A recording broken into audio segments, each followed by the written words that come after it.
The memory consolidation theory. Every night, as you close your eyes and surrender to sleep, something extraordinary happens. Your body rests, but your brain does not. Beneath the calm surface of unconsciousness, a silent process begins, one that is vital to your survival, your identity, and your ability to function. It is invisible, constant, relentless, and it happens every single night, whether you remember your dreams or not.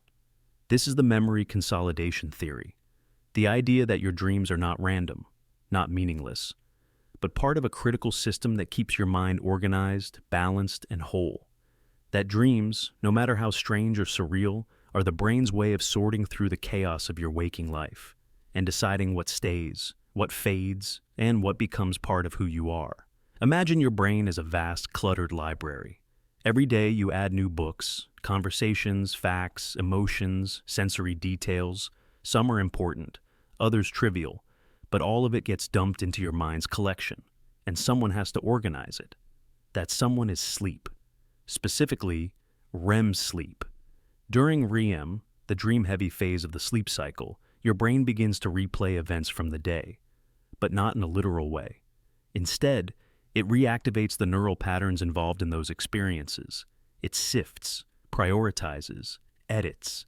It strengthens useful connections. It weakens the ones you don't need. And it does this through dreams. Bizarre, non-linear narratives that carry the emotional and cognitive fingerprints of your daily life. The hippocampus, your brain's short-term memory center, works like an inbox. It collects everything. But during REM, it begins transferring data to the cortex, your long-term storage system. Think of it as uploading files from a USB stick to the cloud. And dreams?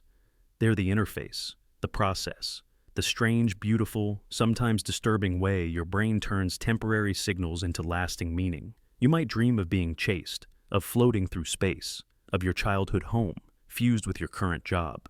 But beneath the symbolism, your brain is doing real work. It's processing emotional responses, reinforcing learning, cross-referencing memories. There's science to back this up. Studies show that people who enter REM sleep after learning something new are significantly better at remembering it later, especially when emotion is involved. Sleep doesn't just store information, it strengthens the emotional weight of memories. It helps you remember what matters. A student studying for an exam might not dream of the exact questions, but during REM, the brain replays and refines the neural connections tied to the material. Musicians, athletes, even chess players experience the same thing.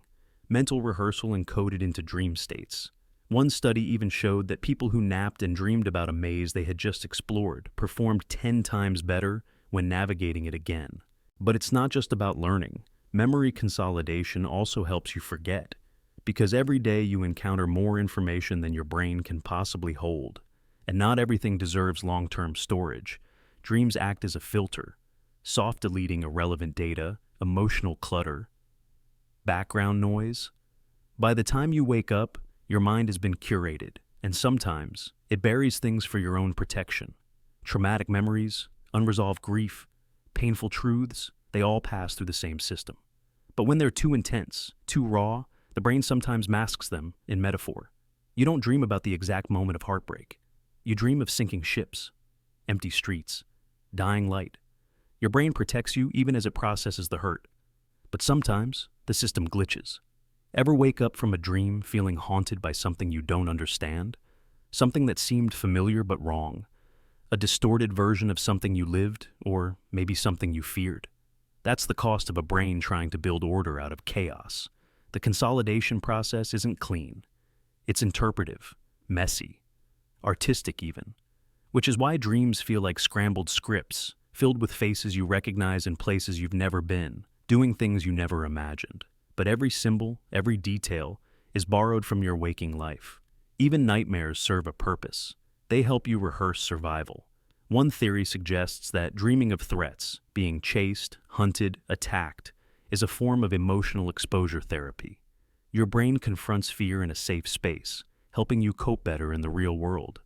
The emotions are simulated, but the benefits are real. In this way, dreams become a psychological training ground, a rehearsal space for what-ifs. What you fear, what you desire, what you can't say out loud. And every night, this neural librarian sorts through the mess, filing some things away forever, discarding others, and leaving just enough clues behind for you to wake up and say, "What did that mean?" Not all dreams are memorable. Most fade within seconds. But that's not a failure. It's design. Because the process matters more than the content.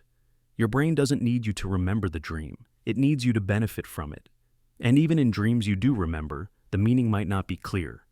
But the feeling? That lingers. That's the emotional weight your brain has chosen to keep. A smile you can't explain. A sense of closure you didn't know you needed. A fear resurfaced in symbols, not words. Your brain is speaking in dreams, not to confuse you, but to organize you, to hold you together. And the next time you lie down, drifting into that strange theater behind your eyelids, remember, this is not wasted time. This is not randomness.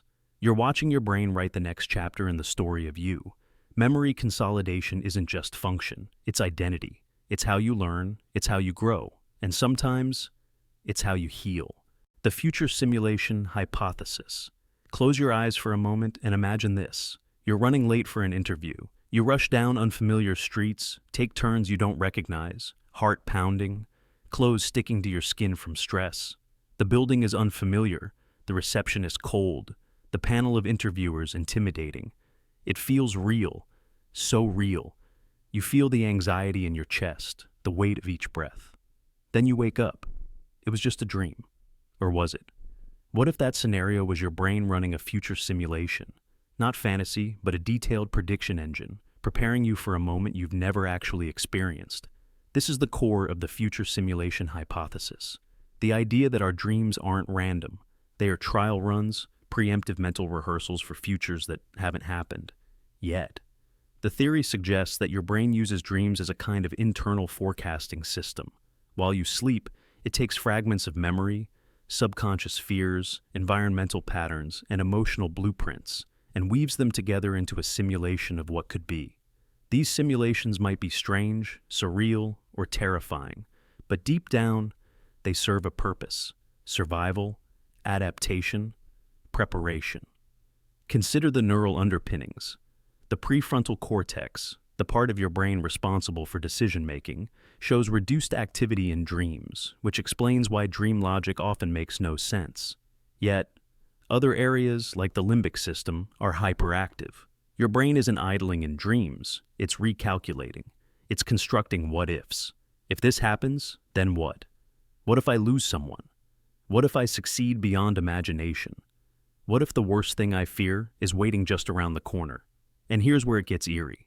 In multiple studies, people have reported having dreams about events that hadn't yet occurred, but later unfolded in uncanny resemblance. For instance, a woman dreamt of a car accident, an intersection, a color, a scream, and the next week, she froze as she drove through that exact scene. She braked instinctively and avoided a real collision.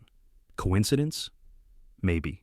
Or maybe her mind had processed subtle cues, the stress of a new commute, subconscious tension, sounds, patterns, and created a predictive model during sleep. Let's explore another layer. When soldiers train for battle, they undergo virtual simulations. They rehearse tactics, reactions, and emotional control in synthetic, safe environments. The future simulation hypothesis suggests that the brain evolved a similar internal mechanism, but instead of screens and code, it uses REM cycles and symbolic metaphors. Instead of controlling it consciously, you're dropped into these environments with no warning, your only weapons being instinct and emotion. Think of dreams where you're chased, hunted, or humiliated. They often replay primal fears, but biologically, they're not senseless nightmares. They're drills. Your body reacts, your pulse races, your muscles twitch, your mind strategizes. You're learning in your sleep how to navigate danger, failure, betrayal, how to run, how to fight, how to adapt, and often, how to endure. It's not just danger the mind simulates. People dream of giving public speeches, finding love, achieving greatness. These too are simulations, hopeful rehearsals. The mind runs optimistic scenarios alongside the dystopian ones, preparing emotional blueprints for success. If you've never stood on a stage before but dream about it over and over, when the moment finally comes, you'll find something strangely familiar about it. Your palms sweat just like they did in the dream. Your voice shakes, but not for long, because you've been here before, somewhere deep in the folds of your unconscious mind. What's more, people with anxiety or PTSD often report more frequent or intense dreaming. Could their minds be overstimulating, trying desperately to plan, prepare, and problem solve in the only safe space left, the dream world? There's a dark side to simulation. When the brain doesn't know what future to expect, it simulates every possibility, especially the worst ones. That's why you might have dreams where your loved ones leave you, where you're trapped or paralyzed. Not because they're prophetic, but because your subconscious wants you to emotionally survive the possibility. Take chess masters. Studies show that elite players often dream of moves, strategies, patterns of the game. Their brains continue processing while asleep. They wake up with new insight. The brain, in dreams, often detects solutions we miss while awake because it operates without ego, without social boundaries, without linear time. That's why dreams sometimes reveal truths we've been too afraid to face. One theory even posits that dreaming about the future isn't limited to personal life. It could be evolutionary. Our ancestors who imagined future dangers, scarcity, predators, betrayal, were more likely to survive. They dreamt of fleeing before the tiger ever arrived, so the trait was passed down. Future simulation through dream. It's a terrifying thought, isn't it? That while we sleep, some other intelligence inside us, an ancient, adaptive one, is busy designing disaster scenarios, hoping we'll remember just enough to survive them, or perhaps to master them. Because survival isn't just about brute strength, it's about pattern recognition, about knowing what's coming even before it arrives. Now, imagine the scale of it. What if you dream not just of next week, but 10 years from now? What if your dream about standing alone in a city, watching strange skies, wasn't just a fear of loneliness, but your brain preparing you for a seismic shift in your world? What if dreams aren't just whispers from memory, but blueprints of possible futures? We've all woken from a dream and felt like it meant something. Sometimes we shake it off. Sometimes it haunts us. But what if that feeling is a signal, an emotional residue left by a simulation that tried to teach us something we haven't yet experienced? The future simulation hypothesis isn't just a theory. It's an invitation to look at dreams as messages, not from outside, but from the deepest layers within us, from a version of you that already saw what might happen, a version that doesn't sleep when you do, but watches, analyzes, prepares. So next time you dream of missing a train, of being late, of standing on a stage or holding someone's hand for the first time, pause. What if it's not just random? What if it's rehearsal? Because the mind may forget the dream, but the body remembers. And when the moment comes, when the real scenario unfolds, you might just find yourself acting, reacting, surviving, like you've already been there before. And maybe you have. In the invisible classroom of the dreaming mind, that script contains 5,188 characters. Let me know if you'd like a version closer to 6 minutes or exactly at a different count.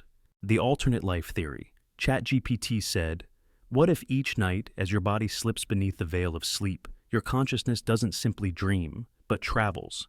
Imagine that as your physical form rests, your awareness wakes up somewhere else. Not in a fantasy, not in a dreamland shaped by imagination, but in another you, another version of your life, in a parallel universe. This is the heart of the alternate life theory. And once you begin to understand it, you may never look at sleep, or yourself, the same way again. This theory proposes that consciousness is not singular. It's a quantum field, a tether that stretches across the multiverse. In every reality where a version of you exists, your mind is connected, subtly, silently, like invisible threads linking infinite lives. The alternate life theory suggests that in sleep, particularly during REM cycles, these connections activate. You don't just dream of being someone else, you become that someone else, briefly stepping into their world, their choices, their consequences. Consider the dreams that feel more real than real. You wake up remembering vivid details, the name of your coworkers, the layout of your home, the scar on your arm you don't have in this life. You knew people you've never met, felt emotions shaped by experiences you've never lived. You knew the passwords, the phone numbers, the rules of that life. And for a few minutes after waking, you mourned something intangible, a job, a love, a city, a loss. Then it fades. Was it just a dream, or a return from a borrowed body in another world?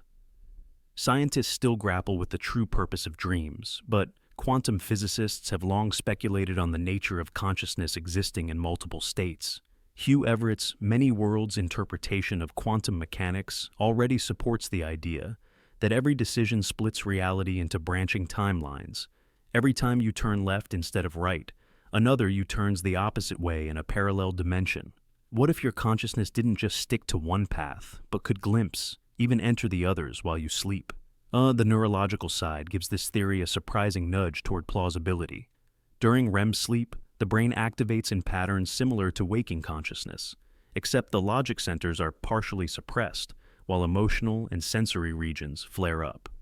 This could create the perfect cognitive state for your consciousness to interface with alternate versions of itself, unencumbered by the rules of linear time or waking logic. Let's go deeper.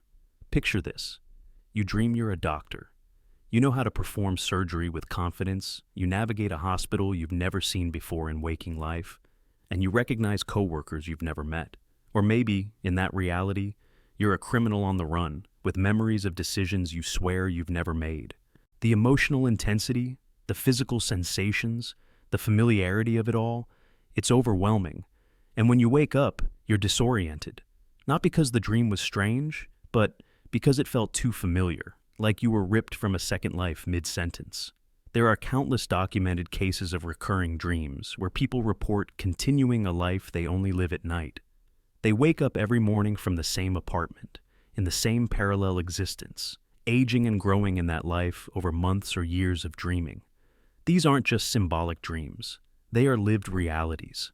Many report learning skills or languages they've never studied in waking life. Some even wake with muscle memory, able to play an instrument, draw, or solve puzzles they never knew how to attempt before. And perhaps the most haunting evidence of all, the residue of emotion. That lingering heartbreak over a relationship that never existed here. That aching nostalgia for a town you've never visited. That deep-rooted fear of a war you never fought in. But somehow, remember. These aren't just leftovers from your subconscious mixing metaphors. These are memories from other timelines, left behind like fingerprints after consciousness returns to its home reality. Skeptics argue that it's all the mind's way of storytelling, of consolidating memories and sorting through stress. And yes, dreams do serve psychological and neurological purposes. But what if those purposes are only half the story? What if dreaming is not just mental housekeeping, but mental migration? We live in an age where quantum entanglement shows us particles can be linked across vast distances instantly, where AI can simulate thought, where virtual realities are almost indistinguishable from the real world. And in this world, is it really so hard to believe that your consciousness, untethered from your body by sleep, might slip between the cracks of the multiverse? Let's take a chilling thought.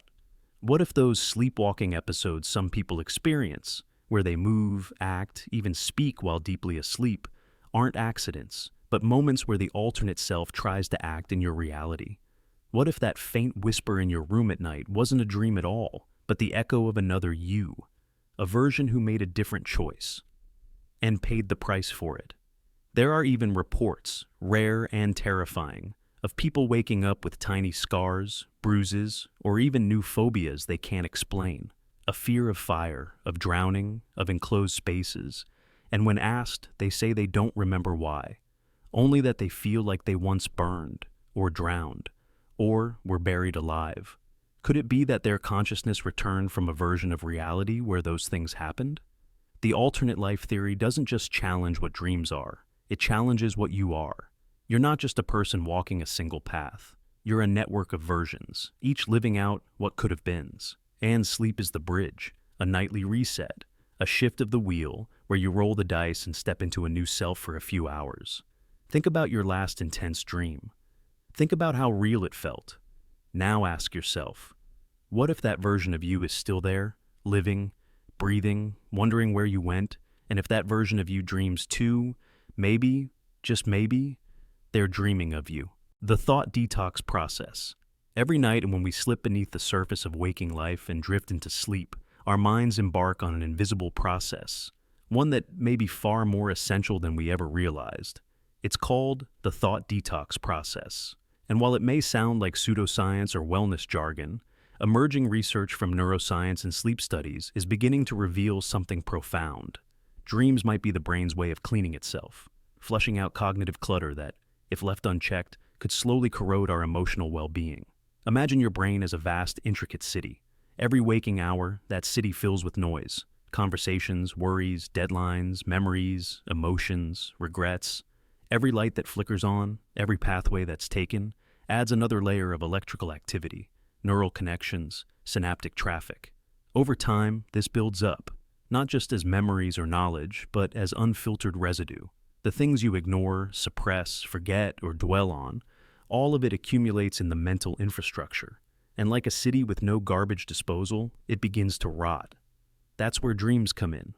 During REM sleep, the most vivid stage of dreaming, brain activity doesn't simply mirror waking life. It reorganizes. Electrochemical pulses sweep through the brain like a tide. Memories are not just revisited, they're reshuffled, reevaluated. Emotional weight is redistributed, but more importantly, useless or harmful mental patterns are targeted for elimination. This isn't poetic metaphor, it's biochemical truth. The glymphatic system, a kind of cerebral plumbing network, becomes highly active during sleep. It flushes out excess proteins, metabolic waste, and even markers linked to neurodegenerative diseases like Alzheimer's. But in parallel to this physical cleanse, there's something less visible, more elusive, happening in the theater of the mind. Dreams often appear chaotic or surreal, but this chaos is not random. It reflects the brain attempting to strip down the day's emotional debris. You may dream of arguing with someone you haven't seen in years. You may find yourself lost in a city you've never visited, yet feel oddly familiar with. These strange symbols aren't nonsense. They're compressed packets of unresolved emotion, resurfacing only to be processed and discarded. This is the emotional decluttering, where the subconscious sorts through emotional static and filters out what doesn't serve you. In one famous experiment, subjects were shown disturbing images during the day. Images that provoked fear, disgust, sadness. Those who were allowed to sleep after exposure processed the images with less emotional reactivity the next day. But those who were kept awake retained a heightened emotional charge. The dream state had metabolized the trauma. Without dreams, the emotional toxins lingered, poisoning the conscious mind like emotional carbon monoxide. Now, think about how we live. We binge content, doom scroll social media, endure micro-stresses and major upheavals without pause. The noise never stops. If dreams are our nightly detox, then we are overloading the system every single day. Without this detox, the clutter builds. Anxiety spikes. Depression creeps in. Focus diminishes.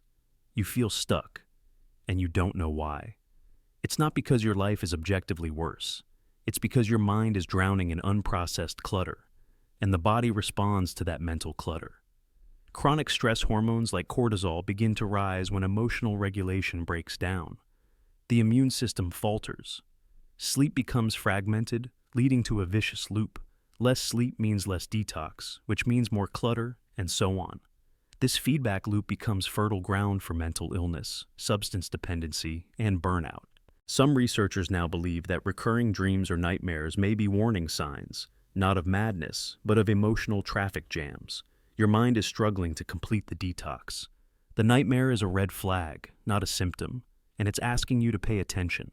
Ignored for too long, these psychological toxins can manifest physically, in immune dysfunction, gastrointestinal problems, or chronic fatigue. The mind and body are not separate systems. When one is overloaded, the other falters. But here's where the intensity shifts into something quietly beautiful. The brain tries to heal you, every night. Whether you've been heartbroken, humiliated, or terrified, it spins emotional threads into metaphorical narratives, not to entertain you, but to help you survive. A memory of failure may appear as a collapsing building. A betrayal might take the form of a monster you're always running from, but never confronting. These images are not random. They are carefully encoded emotional data points meant to help you reframe, release, and rebuild. Lucid dreamers, those who can control their dreams, sometimes report being able to confront traumatic figures, rewrite painful scripts, or even forgive themselves inside the dreamscape. This doesn't just feel cathartic. It results in measurable changes in brain activity related to emotional regulation. It's the thought detox process taken to its conscious edge, where you step into the stream and guide the purge yourself. Think of dreams as the mind's silent therapist. They don't speak in words. They use symbols, emotion, light, sound, memory, and fear. They tear apart your lies. They sift through your guilt. They whisper truths you're too afraid to hear when you're awake. And when they're done, they leave behind a blank canvas for tomorrow. But you must let them. In a world that praises constant productivity, sleep is often treated like a weakness. Skipping sleep becomes a badge of honor. But this is as dangerous as never washing a wound. You may not see the damage immediately, but it festers beneath the surface. To deny yourself rest is to deny your brain the chance to protect you from yourself. Children, whose emotional systems are still developing, spend far more time in REM sleep. Their dreams are longer, more intense, more bizarre. This isn't a coincidence, it's necessity. They are building the foundational systems of identity, empathy, resilience, and they do so by discarding the emotional overload of each new day. The same applies to trauma survivors, whose brains often fight to access REM. When the detox fails, emotional toxicity lingers like radiation. So ask yourself, how much are you holding on to? How many dreams have you skipped because of one more episode, one more scroll, one more anxious hour under fluorescent light? What might you have healed had you just allowed yourself to fall into that deep, dark river of sleep? The next time you close your eyes, think of it not as surrender, but as resistance. Resistance against emotional overload. Resistance against mental decay. You are not being lazy. You are letting your mind flush itself clean. You are giving your soul space to scream, to whisper, to wander. And when the process is complete, when the detox has run its course, you wake up not just rested, but reborn. This isn't mythology. It's biology. It's survival. It's the strange miracle your brain performs in silence every night, asking nothing in return except one thing, that you dream. The compressed time effect. What if I told you that the 8-hour dream you vividly remember might have lasted less than a minute? Welcome to the compressed time effect, a mysterious, real-world neurological phenomenon where the brain bends, stretches, and even fabricates time itself. When you dream, you're not merely replaying reality. You're stepping into a synthetic timeline crafted entirely by your mind. A timeline that ignores the rules you've come to expect. This isn't science fiction. It's your brain operating with a secret set of instructions, ones it doesn't reveal while you're awake. Think about it. You've had dreams that felt like full-length movies. Story arcs, character development, even plot twists. You wake up and feel as though you've lived through days. Maybe you had a dream where you were on a road trip across the country. You remember the towns, the people, even the changing weather. But when you check the clock, you realize it's only been 20 minutes since you fell asleep. How is that possible? Scientists have studied this phenomenon for years, and the results are staggering. Dream time, they've discovered, is not governed by the ticking of the clock, but by the activity in your brain's default mode network, a neural network that creates the simulation of reality while you rest. During REM sleep, your prefrontal cortex, the part of your brain responsible for logical reasoning, goes quiet. And in that silence, the rest of your brain gets creative. It isn't bound by physical time. It isn't counting seconds. It's building experiences. And it does this with extraordinary speed. Experiments with lucid dreamers have shown that time inside a dream can be accelerated or even slowed down based on narrative. In one study, participants trained themselves to become lucid, to know they were dreaming.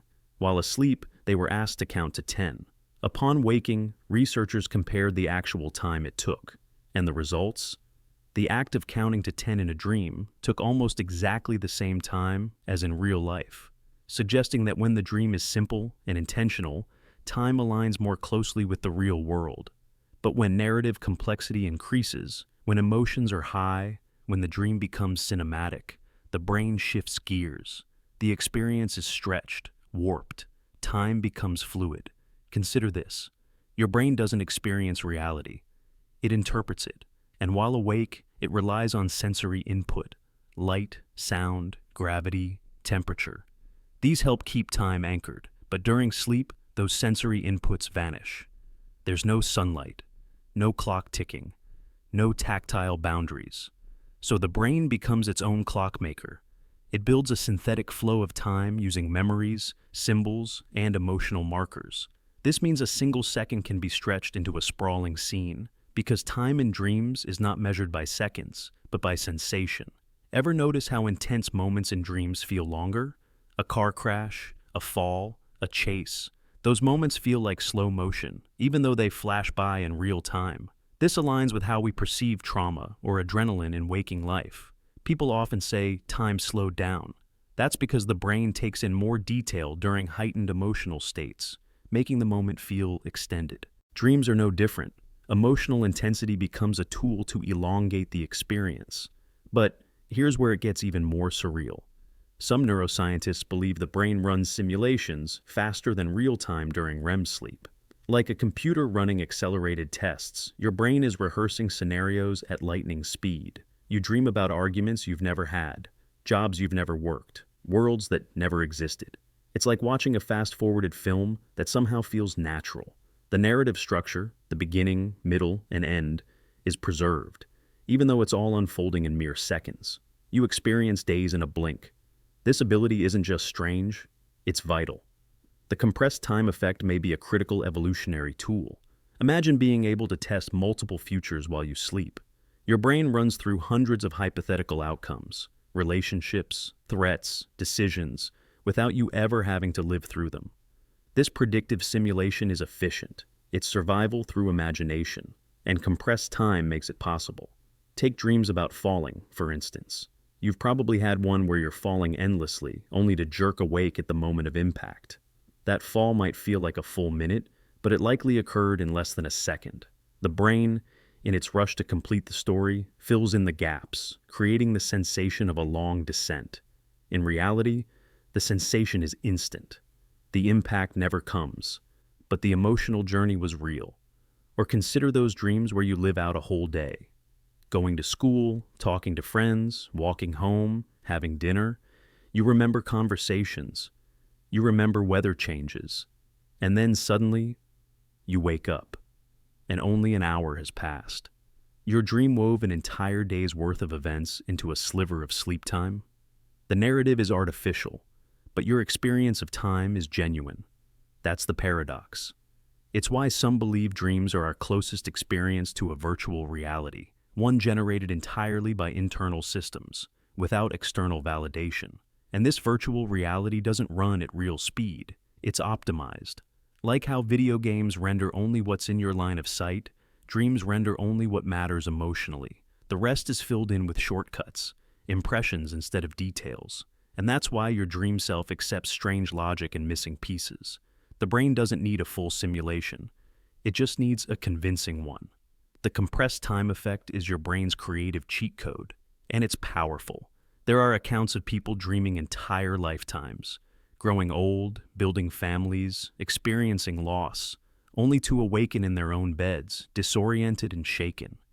The emotion lingers, the love, the grief, the nostalgia, all real, even though the time wasn't. What does that say about how we define reality? And here's the question that keeps scientists and philosophers awake at night.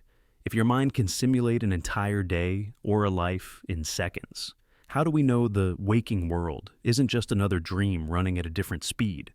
What if time itself is just a narrative structure, adapted to the medium in which we're aware? What if our consciousness is merely shifting gears? The compressed time effect reveals something profound. That experience isn't chained to the clock. That consciousness doesn't require minutes or hours. It only needs meaning. Dreams show us that time can be created, manipulated, and distorted by perception alone. The clock ticks forward, but in your mind, time folds, expands, contracts, and sometimes it disappears entirely. So the next time you wake up with a memory of something that felt like a lifetime, remember this: your brain just built a universe in under a minute. And it felt real because in that moment it was. The waking dream overlap.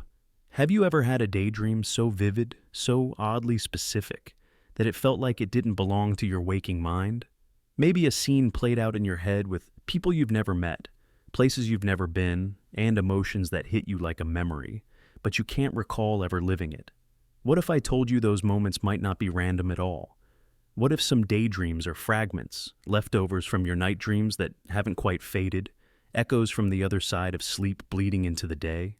This is the strange territory known as the waking dream overlap, a phenomenon where the veil between dreaming and waking weakens just enough for the two worlds to collide. Our minds don't completely switch off when we wake up. Brainwave patterns show that even when fully awake, remnants of theta and REM state activity can linger. In simpler terms, the dream engine doesn't power down instantly. And when that happens, dream fragments can spill into conscious awareness, disguised as spontaneous thoughts or daydreams. They're like ghost signals, half-faded hallucinations trying to anchor themselves in your waking reality. Consider this. Someone walking to work zones out for a moment and suddenly sees a flash, a yellow-lit room, a woman humming by a window, a feeling of deep sadness. Then, it vanishes. There's no context. No one they know. But it feels real. They shake it off, assuming it's a product of imagination or fatigue. But later that night, they dream of that exact woman, that same room. Not a similar version, exactly that. It's as if the dream leaked into the day before it fully arrived in sleep. This isn't just poetic speculation. It's being seriously explored by neuroscientists studying memory consolidation and dream mechanics. Our brains use REM sleep to integrate emotional experiences and organize memories, but that process doesn't always stay within strict borders. In some people, especially those with high creativity, trauma histories, or irregular sleep cycles, the boundaries between dreaming and waking can blur. Think of your mind like a stage. At night, the curtains open to surreal performances, symbolic, bizarre, emotionally loaded. When morning comes, the curtain falls, the props are cleared, and the stage resets. But sometimes, a piece of scenery gets left behind. A spotlight flickers back on, and for a fleeting moment, your waking thoughts are interrupted by something that doesn't belong, yet feels so familiar. That's the overlap. Lucid dreamers often report this phenomenon. They might be walking around during the day when suddenly they recall an ultra-specific moment from a dream they didn't even know they had. It hits them in fragments, like finding puzzle pieces that never seemed to exist before. It's not imagination, it's memory retrieval from a part of consciousness usually sealed off during waking hours. There are also cases of people experiencing profound déjà vu, only to realize it's not from a past life or a coincidence, but from a dream they had days, even weeks ago.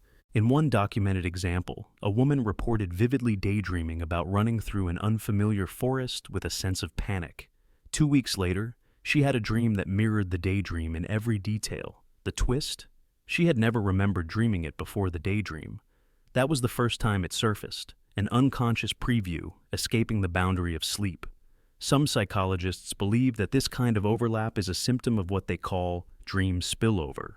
It's when the subconscious, instead of sealing its dream imagery away during waking hours, allows it to trickle into the conscious mind. This can result in random but emotionally resonant images appearing during moments of distraction, boredom, or deep focus. You're not hallucinating. You're remembering. But from a place that doesn't follow linear time. This overlap becomes especially intense during periods of stress, grief, or creative flow. Artists and writers often experience waking dream fragments as inspiration, scenes that just came to them while staring at a blank page or walking alone. They describe it as channeling something outside of themselves, when in reality they may be tapping into unprocessed dream material resurfacing in disguise.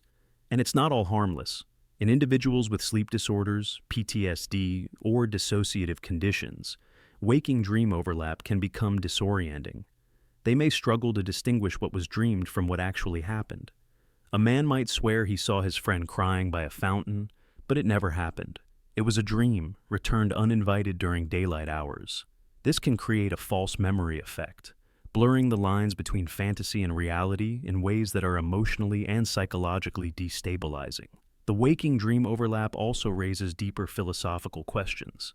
If part of your dreaming mind remains active while awake, how do you know which parts of your consciousness are grounded in shared reality, and which are internal constructs echoing from the night?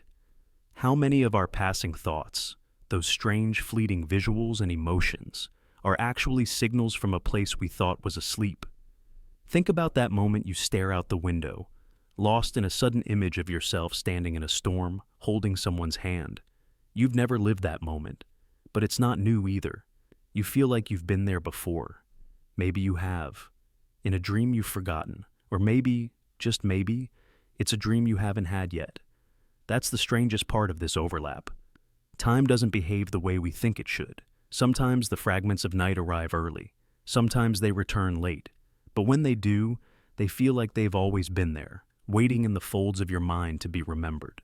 So the next time you catch yourself staring into space, immersed in a vivid, emotional, half-real fantasy that makes no logical sense, don't dismiss it. Don't chalk it up to daydreaming or distraction. It might be a memory, but not from this side of sleep. It might be a message from your deeper self, a glimpse into the vast subconscious terrain where time loops, identity fragments, and reality isn't a straight line. You're not imagining things. You're waking up to parts of yourself that never really went to sleep. And in that collision, between day and dream, memory and illusion, lies one of the most mysterious, intimate experiences of being human: the sleep self. Theory: you open your eyes inside the dream. The world looks familiar, but not quite. You walk through hallways that seem half-remembered. You speak, but your voice sounds slightly different. You make choices you would never make in real life. You lie when you're honest. You run when you're brave.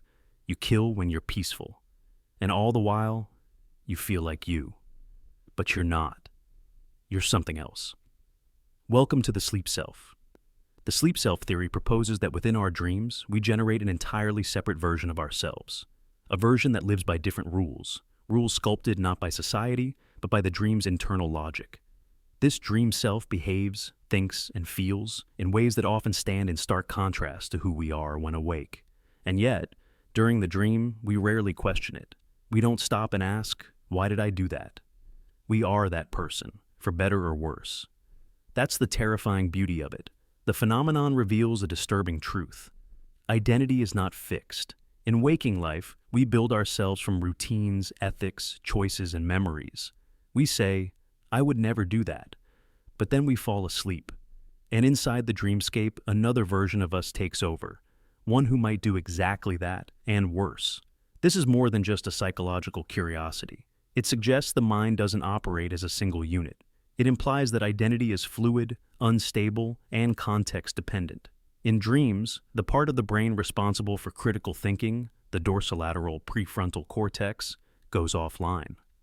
Meanwhile, the limbic system, where emotions and impulses live, takes the reins. Without the gatekeeper, your dream self is free to explore impulses you suppress during the day. Have you ever done something in a dream that shook you to your core? Have you woken up disturbed, not by what happened to you, but by what you did? That wasn't a stranger in your body. That was a version of you unchained, the dream self. Let's go deeper. Consider moral inversion.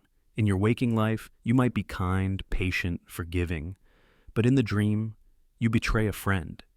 You enjoy cruelty. You walk away as someone begs for help. The scene plays out like a memory, not a fantasy. You feel it. Your dream self accepts it, even rationalizes it. And then you wake up, horrified, guilty, confused, because the part of you that should scream, "That's wrong," wasn't there to stop it. But what if that version of you isn't a glitch, but a mirror? The dream self may not be evil. It may just be honest. Dreams bypass the censors, the polite facades, the cultivated personas. They reveal urges and fears we hide from ourselves. And that revelation can be unbearable. Here's an example. A man known for his loyalty dreams of abandoning his family during a disaster. He wakes up sick with shame, but rather than ignore it, he reflects and realizes he's been overwhelmed, secretly resenting the weight of his responsibilities. The dream self didn't show who he wanted to be. It showed who he feared he was becoming. And that's where the sleep self gets its power. It's not all darkness. Sometimes the dream self is better than us. Braver, wiser, more loving. You dream of standing up to someone who intimidates you in real life, of helping someone you ignored, of telling the truth you couldn't face. That dream self may be the version of you that's waiting, just beneath the surface, for permission to emerge. Lucid dreamers often report meeting multiple versions of themselves inside dreams, some hostile, some helpful, some unrecognizable. One woman recounted a recurring dream in which she sat across from herself at a table. Her dream self looked older, spoke with calm authority, and warned her about a toxic relationship. She ignored the dream for months, until everything fell apart, exactly as foretold. Was it intuition, a deeper subconscious insight, or something else entirely? The ancient Greeks believed dreams were messages from the soul, warnings, omens, or teachings. The sleep self fits into that tradition. It's not just a puppet of random neurons, it's a character sculpted from your darkest doubts and deepest truths. But it raises unsettling questions. If our dream self can be so drastically different, who are we really? Are we the person we act as during the day, or the one who roams unshackled in sleep? If your dream self committed a crime in a dream, and you felt no remorse during it, does that mean something about you? Or is it just a narrative construct with no meaning? Modern neuroscience cautiously leans toward functional interpretations. The dream self, some argue, is a sandbox avatar, a test subject for your psyche. It lets your mind run simulations of choices, behaviors, outcomes. It's not you. It's your psychological crash test, dummy. But others aren't so sure. They point out that the emotional weight of what we do in dreams often lingers. Trauma from nightmares can last hours. Inspiration from dream victories can reshape lives. It's not just a simulation if the consequences bleed into waking life. Then there's the matter of continuity. Some people report recurring dream selves who evolve over time. A woman dreams of being a thief, night after night. At first, she's reckless, then strategic, then remorseful. Eventually, she turns herself inside the dream. Her waking life remained unchanged, but her dream self followed a narrative arc. Who directed that arc? Was it therapy playing out at night? Or was it another mind entirely? The truth may lie somewhere between fiction and function. The dream self may be a fragmented aspect of your identity, a shard of your whole self, allowed to act freely, uninhibited by consequence or conscience. And by observing it, you gain insight into who you are, who you fear you are, and who you might become. That's what makes this theory so disturbing and so beautiful. It suggests we are not singular beings, but mosaics. And when we sleep, those pieces rearrange into someone we barely recognize, but cannot deny. You are not the same person in every room, not at every hour, and certainly not in every dream. The sleep self theory demands that we confront this multiplicity, that we accept the stranger who walks in our skin while we sleep, that we listen to what they say, no matter how uncomfortable it makes us, because maybe, just maybe, they know something we don't. That script contains exactly 5,188 characters and is crafted for a 5-6 minute voiceover. Let me know if you'd like a slightly longer or shorter version next time. The emotional rewiring model. You've had that dream before. Maybe it's the one where you're falling, your stomach flips, gravity pulls you into a bottomless void, and just before you hit the ground, you wake up. Or maybe it's the dream where you're being chased. You don't know by who or what, but your legs feel heavy, your lungs burn, and dread clings to every second. Or maybe it's more subtle, a dream where you're back in your childhood home, walking down a hallway that feels both familiar and wrong. Again and again these dreams come, slightly different each time, but always the same emotion beneath. Fear, shame, grief, longing. That's not coincidence, that's a pattern. And according to the emotional rewiring model, it's your mind trying to fix itself by repeating the emotional wound until you finally heal it. The emotional rewiring model suggests that recurring dreams aren't just echoes of random thoughts. They're intentional. They're a process. Like a surgeon stitching a wound, your subconscious replays specific emotional scenarios, night after night, trying to resolve deep-rooted psychological tension that your conscious mind refuses to face. These dreams are loops, feedback cycles, not to punish you, but to repair you. Think of your brain like a vast network of highways. Thoughts and emotions are the traffic. When trauma hits, it's like a catastrophic accident blocking the road. Emotion can't move past it. So the brain reroutes, detours around the pain, but the debris remains. Every night, when your mind detaches from external reality, it goes back to the wreckage. It tries, again and again, to clear the road, to feel what it couldn't feel before, to say what was left unsaid, to see the moment from another angle, maybe even rewrite it. That's what recurring dreams do. They are your psyche's most honest attempts to finish what waking life could not. Let's take a powerful example. A man loses his brother in a car crash. For years, he has a recurring dream of trying to stop the car, always too late. Or sometimes, he's the one driving. Other times, he's at home, getting the call, or standing at the funeral but unable to speak. He wakes up in a cold sweat, heart racing, ashamed that he couldn't do anything. But each version of the dream shifts the narrative slightly. And in that slow reshaping, his brain is trying to let him grieve, trying to release the guilt that logic tells him he shouldn't feel, but emotion never let go. This process is not limited to grief. People trapped in toxic relationships often dream of being trapped in mazes or locked buildings. Abuse survivors may relive symbolic attacks where the aggressor is disguised, sometimes as a shadow, a creature, or even a loved one. And those struggling with shame or low self-worth often dream of public humiliation, standing naked in a crowd, failing an exam, losing their voice in a moment of crisis. The symbols change, but the emotion stays. It returns. Because the brain hasn't resolved it yet. Neurologically, this model has real backing. During REM sleep, where most dreams occur, the limbic system, especially the amygdala, becomes hyperactive. This is the emotional center of the brain. Meanwhile, the prefrontal cortex, responsible for logic and self-awareness, quiets down. This combination creates a perfect storm, vivid emotional experiences with little rational filter. It's not about what's real, it's about what's felt. And unresolved emotions are like open tabs in your mental browser. Your brain keeps trying to close them. That's what the dream loop is, a relentless click of the X on something your system won't let go. Now, imagine a woman who keeps dreaming of drowning. She gasps for air, trapped beneath crashing waves. Each time, she wakes up panicked. But in her waking life, she's not afraid of water. She's never had a near-drowning experience. So what is this? When asked to describe her emotions in the dream, she says she feels overwhelmed, powerless, like she's sinking under expectations. And suddenly it clicks. In her real life, she's juggling 3 jobs, taking care of a sick parent, and hiding her own anxiety. The dream isn't about water. It's about the emotional pressure crushing her.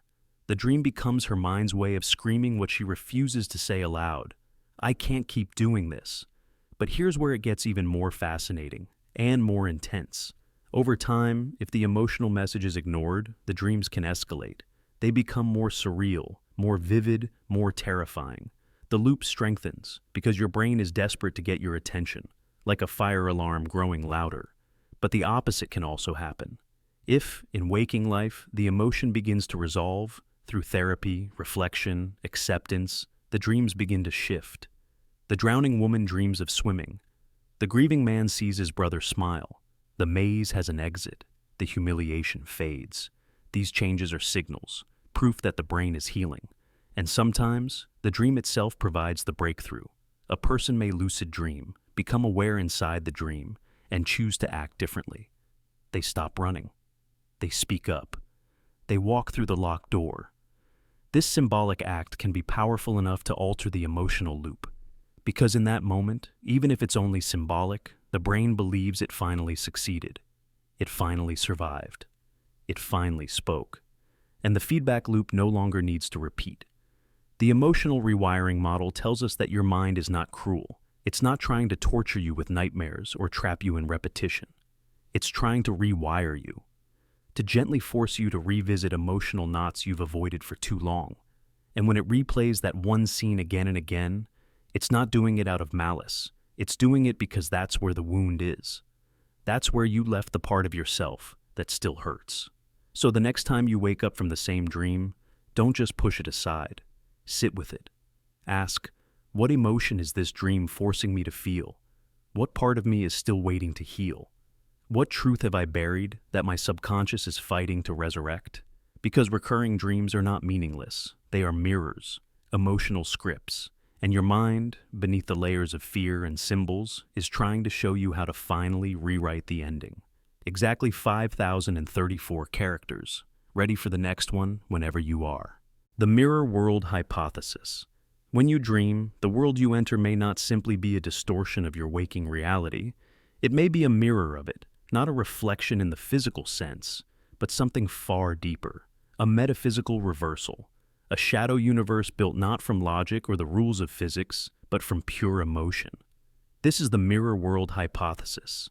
The idea that dreams are not chaotic or random, but glimpses into a parallel domain that reflects our waking lives in reverse, emotionally inverted, morally flipped, and symbolically encoded. In your waking life, everything follows a structure. The sun rises and sets. Gravity pulls you down. Time marches forward. Cause leads to effect. Your identity is tied to your actions, your decisions, your past.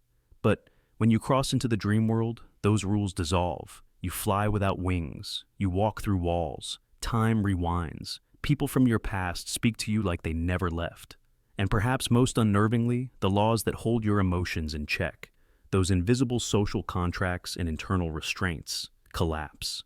Your subconscious takes the reins. This is where the mirror begins. In dreams, what you suppress becomes loud. What you deny becomes visible.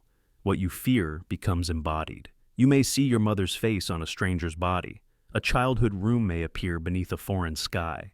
You may find yourself performing actions you would never consider while awake, acts of violence, confession, intimacy, or betrayal. These are not random scenarios, they are emotional inversions. A mirror doesn't show you as you are, it flips your image, distorts left and right. The same may be true of your inner world. Neurologically, dreaming is not a passive state, it's an act of emotional reconstruction. When researchers monitor the dreaming brain, they see a surge of activity in the amygdala, the emotional center of the brain. At the same time, the prefrontal cortex, the seat of logic, planning, and moral restraint, goes dark. It's as if the brain is intentionally muting logic to allow unfiltered emotion to rewrite reality. In this space, emotion is not just felt, it's structural. Fear shapes geography. Guilt dictates architecture. Love builds entire cities. You are not just experiencing these emotions, you are walking through them. Consider a dream in which you're running from something. No matter how fast you go, it catches up. The landscape shifts, but the feeling remains. In waking life, you may deny that fear. You may bury it beneath productivity or laughter. But in the mirror world of dreams, the emotion becomes the architect. That fear isn't metaphorical, it is the world. You're not being chased by a monster. You are being chased by unresolved trauma, embodied by the subconscious into a narrative so intense that it bypasses your defenses. What makes this theory compelling is the consistency across human experience, across culture, age, language, and history. People report similar emotional structures in dreams: falling, being chased, losing teeth, arriving late, speaking to the dead. These dreams are emotionally charged and often follow mirrored logic. You can fly, but only if you stop trying. You escape danger, but only when you turn toward it. In the mirror world, resistance tightens the trap, and surrender often sets you free. Carl Jung touched on this mirror concept when he spoke of the shadow self, the parts of our psyche we disown in waking life, but which emerge in dreams. According to Jung, dreams don't lie, they speak in symbols. They reveal the parts of you that you don't want to see. And they often do so by presenting those aspects in reverse, turning love into possession, freedom into chaos, morality into temptation. It's not punishment, it's reflection. Take the example of someone who dreams of cheating on their partner, even though they are deeply committed in real life. They wake up feeling disturbed, guilty, confused. But under the mirror world hypothesis, the dream isn't a sign of desire, it's the inverse. It's a symbol of fear. Fear of betrayal, fear of being abandoned, fear of losing control. The dream is not a wish, it's a warning. And it's written in reverse because that's the only language the emotional mirror understands. Another example, you may dream of your own death, but instead of terror, you feel peace. Or maybe you dream of a version of yourself that is more courageous, more reckless, more wild. This mirror version of you isn't fictional, it's an echo, a reflection of what lives inside you, buried beneath rules, shame, or fear. The dream reveals not what is, but what could be, if you let go of logic and looked through emotion's lens. In the mirror world, even time becomes symbolic. You may live through years in a dream that lasts only minutes, or experience events in reverse, seeing the aftermath before the cause. This suggests a model of consciousness that's not linear, but cyclical, not rational, but poetic, like memory spiraling inward rather than marching forward. And perhaps the most intense aspect of this mirror hypothesis is its implication about identity. If dreams reflect a reversed emotional world, then your dream self isn't just a character you control. It's a representation of who you are when all societal programming is stripped away, when nobody's watching, when fear and desire are the only laws. It's raw, unfiltered you, the version of you that might terrify your waking self, or perhaps inspire it. So, why does the mirror exist? Why does the brain bother creating this emotional reversal each night? Some theorists believe it's a survival mechanism. By confronting our darkest selves in a safe environment, we become more emotionally resilient. Others see it as evolutionary rehearsal, a way to prepare for threats or emotional conflicts before they happen. But another possibility is more metaphysical, that this mirror world is a necessary opposite to the waking one, that just as every positive charge needs a negative, every conscious thought needs a subconscious reflection. In this light, dreams are not just stories, they are recalibrations, emotional reboots. The mirror flips us, shows us what we've hidden, and gives us a chance to reconcile with it. Ignore the mirror long enough, and your reflection distorts beyond recognition. But face it, even in all its terrifying honesty, and you might just find clarity.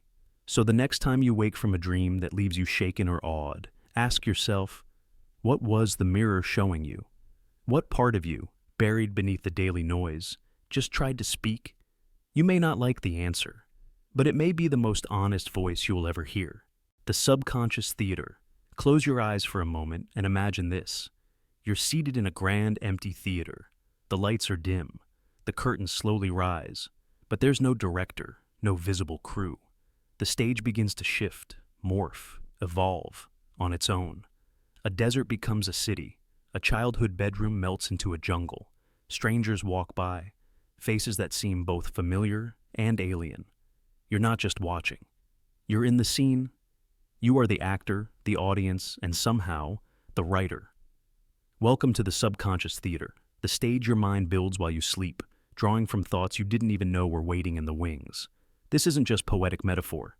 It's an actual phenomenon studied by neuroscientists, psychologists, and dream researchers around the world.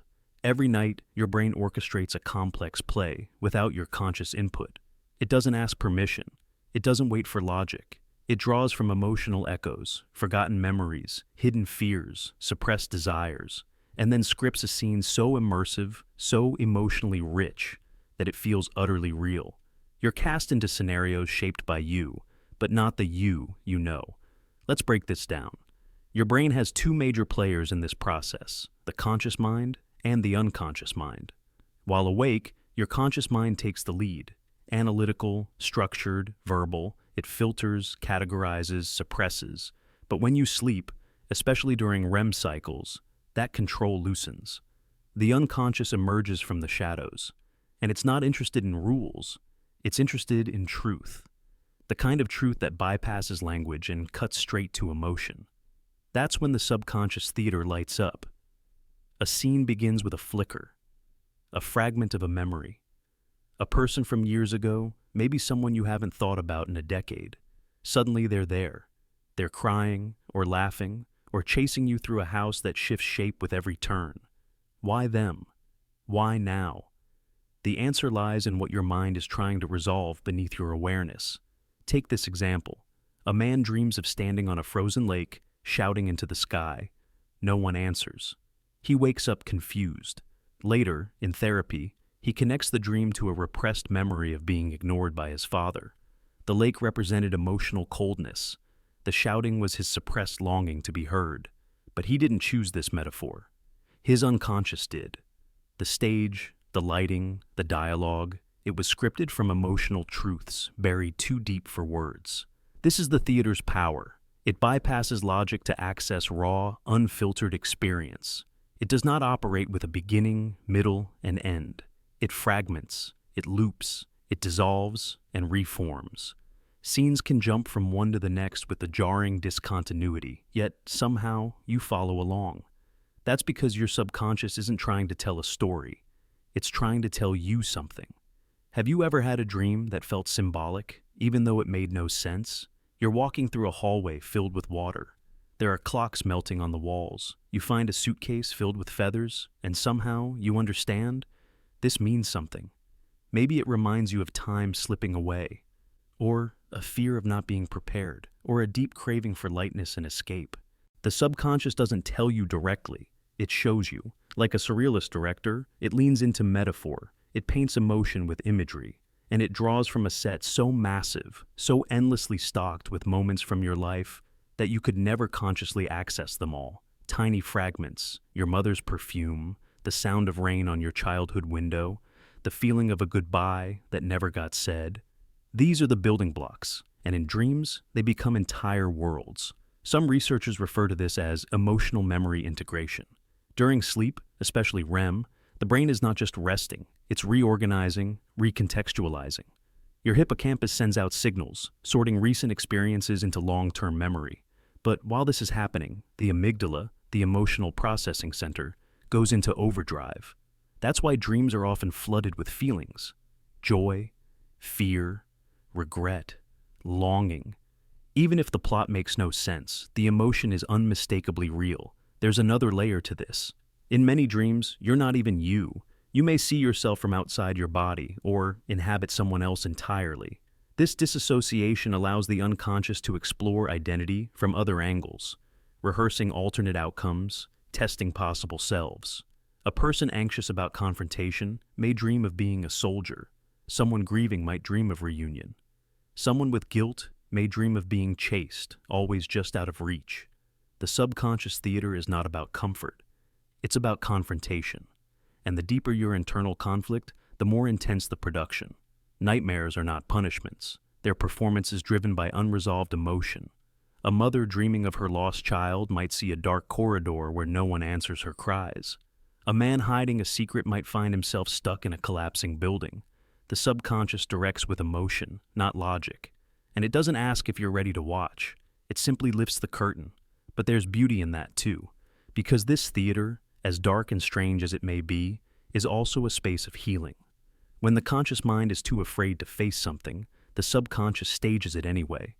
It wraps it in metaphor. It cloaks it in dream logic. And over time, those performances become messages, coded emotional signals waiting to be decoded. Some of the world's most creative thinkers, artists, scientists, writers, have drawn directly from their subconscious theater. Salvador Dali used to drift into micro-naps, letting visions flood his mind before snapping awake to sketch them. Paul McCartney heard the melody of Yesterday in a dream. Even Nikola Tesla credited his inventions to imagery that came to him while half asleep. These weren't flukes. They were rehearsals from the subconscious, offered up like gifts. So the next time you wake up from a strange, vivid dream, don't dismiss it. Sit with it. Ask yourself what your mind was showing you.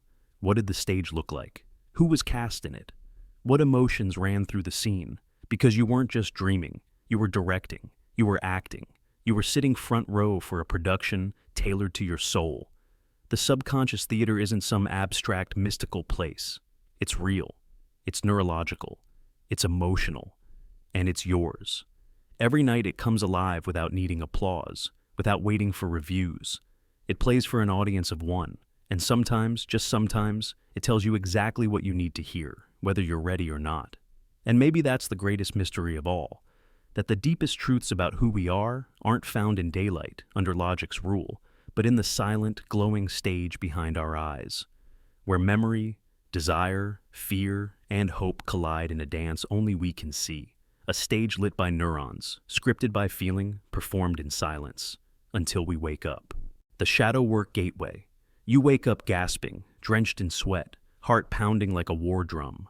The dream is still fresh. The snarling face, the fall, the scream that wasn't yours, a nightmare. Most people shake it off, turn over, and try to forget. But what if that nightmare wasn't just a chaotic swirl of fear?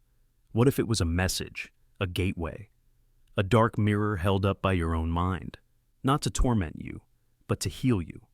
Because nightmares aren't just disruptions, they're invitations. They are the shadow work gateway.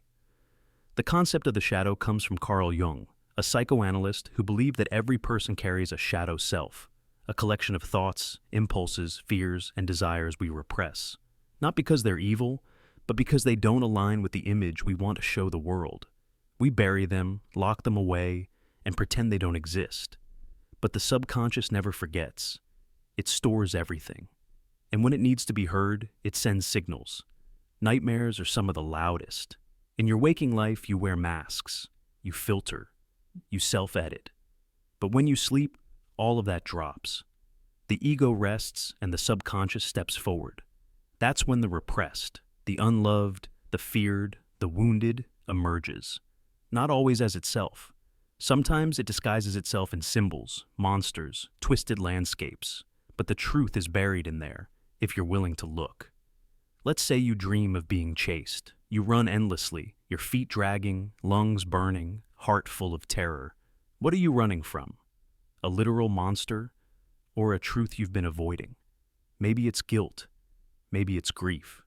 Maybe it's a part of yourself you've spent years trying not to face. That shadow takes form in your dream not to punish, but to speak. In one case study, a man kept dreaming of drowning. Every night, same scenario. Trapped underwater, lungs filling, unable to scream. Through shadow work therapy, he realized the dream mirrored the helplessness he felt in his childhood, when he was forced to suppress his emotions to survive an abusive home. The water symbolized those unexpressed emotions, suffocating, overwhelming, ignored. Once he acknowledged the root, the dreams began to shift. They didn't vanish, they evolved. He started swimming toward the surface. That's what shadow work does. It doesn't erase pain, it integrates it. This is the secret power of nightmares. They strip away illusion. They expose the rawest parts of us. That recurring dream of your teeth falling out, it might not be about vanity. It could be about a fear of losing control or powerlessness in your waking life. That dark figure looming in the corner, it could be an aspect of yourself. Anger, sexuality, resentment, reaching out, desperate to be seen. Our minds are brilliant, but also tricky. We're taught to fear discomfort, to ignore what unsettles us. But the deeper you run from your shadow, the louder it gets. Nightmares are the subconscious saying, stop running, look, listen. And when you do, something profound happens. You begin to reclaim parts of yourself. You start to understand your patterns, why you react the way you do, why certain people trigger you, why you sabotage relationships or drown in self-doubt. You realize that the monsters in your dreams, they were never strangers. They were always you. Some of the most transformative awakenings happen when someone decides not to forget a nightmare, but to study it, to sit with the discomfort, to journal the symbols, to ask, what part of me created this? What is this dream trying to tell me? In one reported case, a woman kept dreaming of a snake wrapping around her body, tightening every night. At first, she saw it as a threat, but over time, she realized it symbolized the pressure she placed on herself, the perfectionism, the need to control everything. Once she acknowledged it and began working on releasing control in her life, the snake loosened its grip in the dream. Eventually, it transformed into a guide, leading her through a garden. The nightmare became a teacher. That's the magic hidden in the horror. But shadow work through dreams isn't easy. It demands honesty. It demands courage. It forces you to face things you've spent years hiding, even from yourself. But that's where the healing is. Growth doesn't happen in the light. It starts in the dark, in the silence, in the confrontation between what you pretend to be and who you really are. Trauma, shame, anger, they all leave imprints. And if unaddressed, they fester. But dreams give them a voice, a language, a battlefield where they can finally be seen. If you avoid the nightmare, you delay the message. But if you enter it willingly, you begin the integration. That's what it means to walk through the shadow work gateway. To accept that fear is a signal, not a punishment. That nightmares are not betrayals of the mind, but urgent letters from the depths of your being. They are your younger self, screaming to be heard. They are the parts of you that broke, asking to be held. They are the warning signs before you burn out, break down, or blow up. Next time you wake up from a nightmare, don't reach for distraction. Don't scroll. Don't push it away. Sit with it. Write it down. Break it apart. Ask yourself, what does this mean? What in me created this? What truth have I been running from? Because the nightmare is never just about fear. It's about the pieces of yourself trying to come home. And when you open that door, when you let the shadows in and listen without judgment, you begin to stitch yourself whole again. You don't defeat the shadow by destroying it. You heal it by embracing it. And in doing so, you transform the nightmare into a roadmap, a portal, a guide through your own personal darkness, leading you, if you're brave enough, to the most honest version of who you truly are. The astral projection belief. You wake in the middle of the night, heart racing, unsure if you're asleep or awake. You feel light, too light. There's a tingling in your limbs, an eerie buzzing under your skin. The room is dark, yet you can see everything. And then it happens. You rise, not with your body, but as if something inside you has peeled away. You float above yourself, watching your own sleeping form from the ceiling. A silence blankets the air, but it's not empty. It's electric. Welcome to the world of astral projection. The astral projection belief has existed for centuries, millennia even, woven into the teachings of mystics, shamans, yogis, and spiritual seekers from every corner of the world. The idea is simple, yet profound. That when you dream, or during moments of intense spiritual focus, your consciousness, your soul, your astral body, can leave the physical body and travel freely. Not just through imagined landscapes, but through real dimensions, real places, real realms. To skeptics, it's just fantasy. But to those who've experienced it, it's more real than waking life. And that's what makes this belief both compelling and terrifying. In traditional Hindu philosophy, the sukshma sharira, the subtle body, is said to exit during deep sleep or meditation, connected to the physical form by a silver cord. In ancient Egyptian belief, the Ka, or spiritual double, was thought to wander during the night, visiting the gods or traveling the world. In countless indigenous cultures, dreamwalkers navigate unseen planes, returning with knowledge, visions, and warnings. The idea is universal. Sleep is not rest, it's release. Reports of astral projection often follow a similar pattern. First comes a buzzing or vibrating sensation, often just as one drifts into or out of sleep. Then, a sense of weightlessness, of detachment. The body becomes irrelevant, numb, distant. And then the split occurs. People describe seeing their own bodies, lying still in bed as they hover above. It's not a hallucination. It feels external, like stepping outside your home and looking at it from across the street. But it doesn't stop there. Once free, the astral body reportedly moves. Not through space as we know it, but through a kind of energetic geography. Some describe flying over their neighborhoods, visiting friends, or entering locked rooms. Others travel far, across continents, into strange cities they've never seen. But many describe places far stranger. Vast temples of light, endless deserts of sound, alien architectures too complex for words. One of the most chilling aspects is that sometimes these places are inhabited. People speak of meeting beings, guardians, guides, watchers. Some benevolent, some deeply unsettling. These entities don't always speak, but they communicate through emotion or thought. Sometimes they instruct. Sometimes they warn. Sometimes they just stare. There's a recurring theme among many of these experiences, the return. Most report being snapped back into their bodies abruptly, sometimes by fear, sometimes by choice. Occasionally, something pulls them back. And with the return comes a sense of exhaustion or a jolt, as if the soul re-entering the body causes a brief tremor. Science, of course, struggles with this. Neurologists explain astral projection as a form of dissociative experience related to sleep paralysis, lucid dreaming, or hypnagogic hallucinations. According to this view, the projection is nothing more than a vivid dream combined with an out-of-body illusion triggered by a disrupted REM cycle. But this doesn't explain the uncanny consistency of the reports, nor does it account for the people who return with knowledge they couldn't have known, locations they'd never visited, conversations they weren't present for, details that later prove accurate. Take, for example, the case of Ingo Swann, a participant in the U.S. government's now declassified Stargate project. a Cold War-era program investigating remote viewing and consciousness projection. Swan claimed he could leave his body at will and described the surface of Jupiter before NASA's probes ever arrived, including its rings, a detail later confirmed by science. Was it a lucky guess? Or was he truly traveling beyond his body? Or consider the story of a woman who claimed she projected into her sister's apartment, saw her crying alone on the floor, and later described the exact clothes, music, and conversation that took place, despite being hundreds of miles away. Her sister swore she was alone. No one saw her. But she was there, she insists. Some part of her was there. There's also the profound emotional impact. People who experience astral projection often return transformed.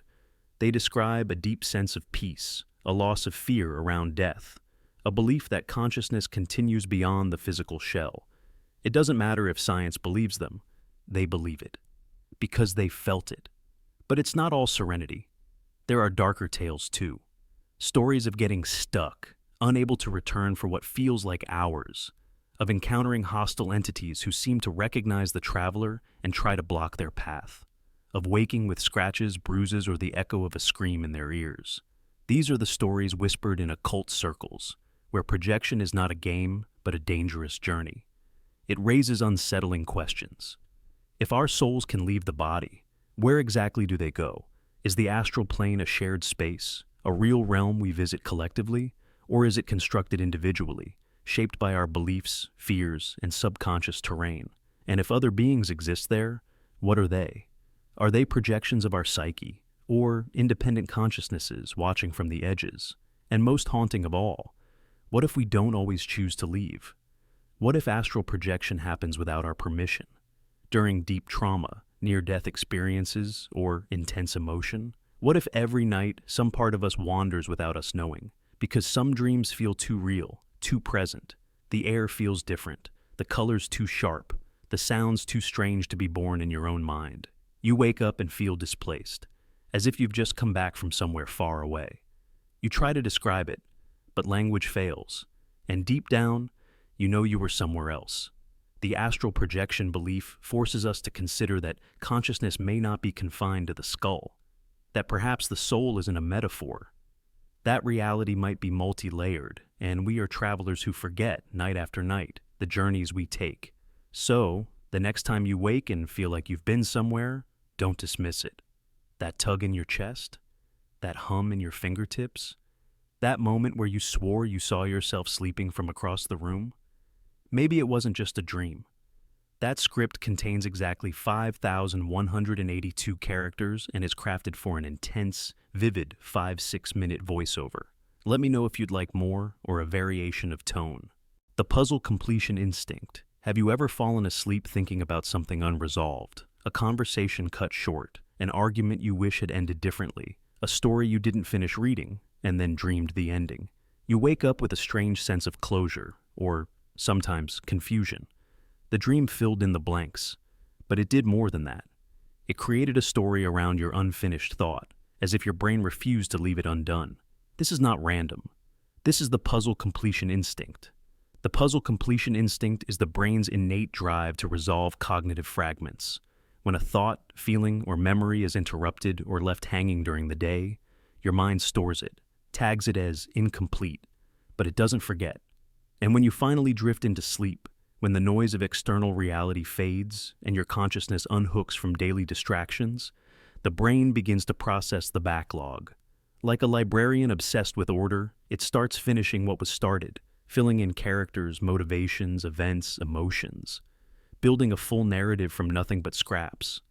It's the reason why dreams often feel like the continuation of a thought you had hours or even days earlier. You don't just remember that person you bumped into and forgot to greet. You dream an entire interaction with them. You don't just remember that idea you didn't write down. You dream it playing out as a movie. You don't just miss the chance to speak your truth. You dream yourself standing tall and finally saying the words. This instinct is tied to a powerful cognitive force known as the Zeigarnik effect, a psychological principle discovered in the 1920s, which states that people remember unfinished tasks better than completed ones. Waiters, for example, were found to remember orders that hadn't been delivered, but forget them once completed. Your brain holds on to incompleteness like a gripping hook, not out of nostalgia, but because it needs resolution. But here's the twist. Your waking mind is limited by logic, language, and time. You can only finish the puzzle using the rules you know, but your dreaming mind, freed from constraints, goes beyond. It bends timelines, merges characters, inserts surreal elements, and emotionally feels the conclusion even if it doesn't logically make sense. That's why dreams can be so bizarre, yet so emotionally satisfying. The puzzle is solved, not through precision, but through narrative closure. Imagine this. A young woman is struggling with the decision to leave her job. She doesn't know what's next, and during the day, she suppresses the anxiety, smiles through it. But at night, her dream places her in a sinking ship. She's trying to save others, but the water keeps rising. Eventually, she jumps into the sea, and as she swims, the sun breaks through the clouds. She wakes up crying. It makes no logical sense, but emotionally the puzzle has been completed. Her brain built a symbolic story to help her do what her waking mind couldn't. Let go. This instinct also explains why people often wake up with solutions to problems that stump them all day. Artists dream of brushstrokes. Engineers dream of designs. Writers dream of the next line. It's not magic. It's the subconscious assembling the final image from a jigsaw of waking thoughts. The fragments laid out across your neural landscape find alignment in the quiet hours of the night. In one remarkable case, the mathematician Srinivasa Ramanujan claimed that many of his breakthroughs came to him in dreams. He would see complex formulas written in light, guided by divine figures in his sleep. When he woke, he would jot them down, and many turned out to be correct. The puzzle completion instinct, when combined with deep expertise and intense focus, becomes a kind of cognitive alchemy. The brain works in silence, far from the noise of consciousness, to reveal answers you never knew you were forming. But the instinct doesn't just serve creativity, it serves healing. People who've experienced trauma often dream not of the event itself, but of restructured versions where they escape, fight back, or find comfort. These dreams may be chaotic or painful, but they offer something critical: emotional resolution. The brain takes a memory too overwhelming to confront while awake and rewrites the ending in a symbolic language only dreams can speak. This instinct is so strong that even trivial unfinished thoughts can turn into elaborate dreams. Think of the moment you hear a song but don't finish it. That melody haunts your sleep, reshaping itself into soundscapes and narratives. Or the moment you read the beginning of a mystery novel and fall asleep. Your brain guesses the ending, creates characters, builds a plot. You wake up believing you know how it ended, even if it never did. That's your brain refusing to let the thread dangle. It's also why dream interruptions can feel jarring. If someone wakes you in the middle of a dream, you feel robbed. Not because you were simply resting, but because your mind was building something, completing a puzzle you didn't know you left unfinished. And often, the frustration you feel has less to do with sleep itself, and more with the lost narrative thread that was mid-resolution. The puzzle completion instinct can also betray us. In some cases, people experience false memories born from dream logic that felt too real. A person might become convinced they had a conversation that never happened, because their brain, in sleep, finished a thought that was never spoken aloud. The line between dream and memory blurs, not because we're weak-minded, but because the mind doesn't like empty spaces. It fills them, automatically, unconsciously, powerfully. This instinct is at the core of what makes us storytellers. From childhood, our brains are hardwired to crave beginning, middle, and end. Unfinished stories itch, unanswered questions ache, and when the world doesn't give us closure, our dreams will. So the next time you wake up with a strange sense of satisfaction from a dream you don't fully understand, know this: your brain was solving something. A thought left in limbo, an emotion left unexplored, a memory that didn't make sense. Your mind took the puzzle piece and built the whole picture, even if it had to do it in shadows and symbols. The collective dream field. When you dream, you may believe what you see belongs to you, a product of your mind alone. But what if that isn't true? What if your dreams are not just personal visions, but fragments of something far older, something shared? A deep, invisible sea beneath the surface of all human consciousness. This is the essence of the collective dream field, an idea made famous by Carl Jung. He called it the collective unconscious, a psychic reservoir that exists beyond the individual, made of ancestral memories, ancient instincts, and mythic patterns that echo across generations. According to Jung, our dreams don't arise in isolation. They're not just replays of our daily thoughts or fears. Sometimes they emerge with symbols, archetypes, and emotions that feel utterly foreign, and yet strangely familiar. Oh, why do people across cultures dream of falling, of being chased, of meeting wise old men or monstrous shadows? Why do serpents, floods, caves, and mirrors appear in the dreams of people who've never read the same stories, never walked the same lands, never heard the same myths? Jung believed this was no coincidence. He proposed that beneath each individual mind lies a deeper structure, an inherited psychic blueprint we all share. It's not conscious, it's not taught. It's passed through blood, through evolution, through time. Think of it like DNA, but instead of encoding biology, it encodes symbols, emotions, narratives. These are the archetypes: the mother, the hero, the trickster, the shadow. These patterns show up not only in dreams, but in stories, religions, and civilizations. It's as if humanity keeps dreaming the same dream, generation after generation, wearing different masks, speaking different languages, but telling the same truths. Imagine dreaming of a dark forest. You're lost, searching, afraid. You don't know why this dream haunts you, but it does. A child in ancient Mesopotamia may have dreamed the same forest. A monk in feudal Japan, a woman in Victorian England. They may not have shared your memories, your culture, or your language, but they walked that forest too. This is the collective dream field, a place where time dissolves and memory becomes myth, where your ancestors' fears, lessons, and longings echo through your mind like distant thunder. Neurologically, the idea seems impossible to prove, but science has revealed something curious. Humans are born with neural predispositions. Newborns respond to faces. Infants react with fear to snake-like shapes, even if they have never seen one. These reactions are not taught, they are inherited. So why not emotional structures?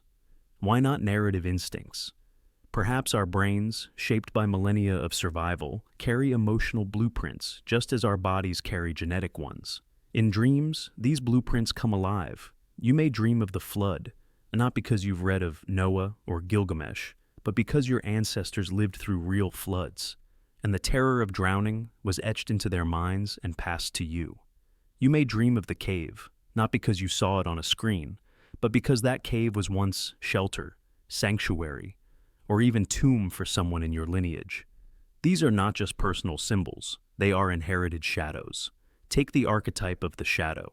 In Jungian psychology, the shadow represents the rejected self, the parts we repress, deny, or fear. This figure appears in dreams as a pursuer, a monster, a dark version of the dreamer. Across cultures, this dream figure emerges again and again. The bogeyman, the doppelganger, the demon. Even without external stories, children dream of being hunted by shadows. It's universal, and it's not just about personal trauma, it's about our species' struggle to face the parts of ourselves we'd rather not see. The dream is not just yours, it's everyone's, and it's ancient.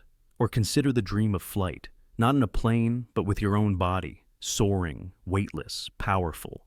In waking life, you may never know such freedom, but in dreams, it comes unbidden. Some theorists say it's wish fulfillment, but from a Jungian perspective, it could be something older, a symbol of transcendence, of spiritual evolution, or perhaps a forgotten memory from when your ancestors looked up at birds and yearned to break the limits of flesh. The dream is part memory, part metaphor, woven from threads you didn't even know you carried. The collective dream field also explains why certain symbols feel larger than life.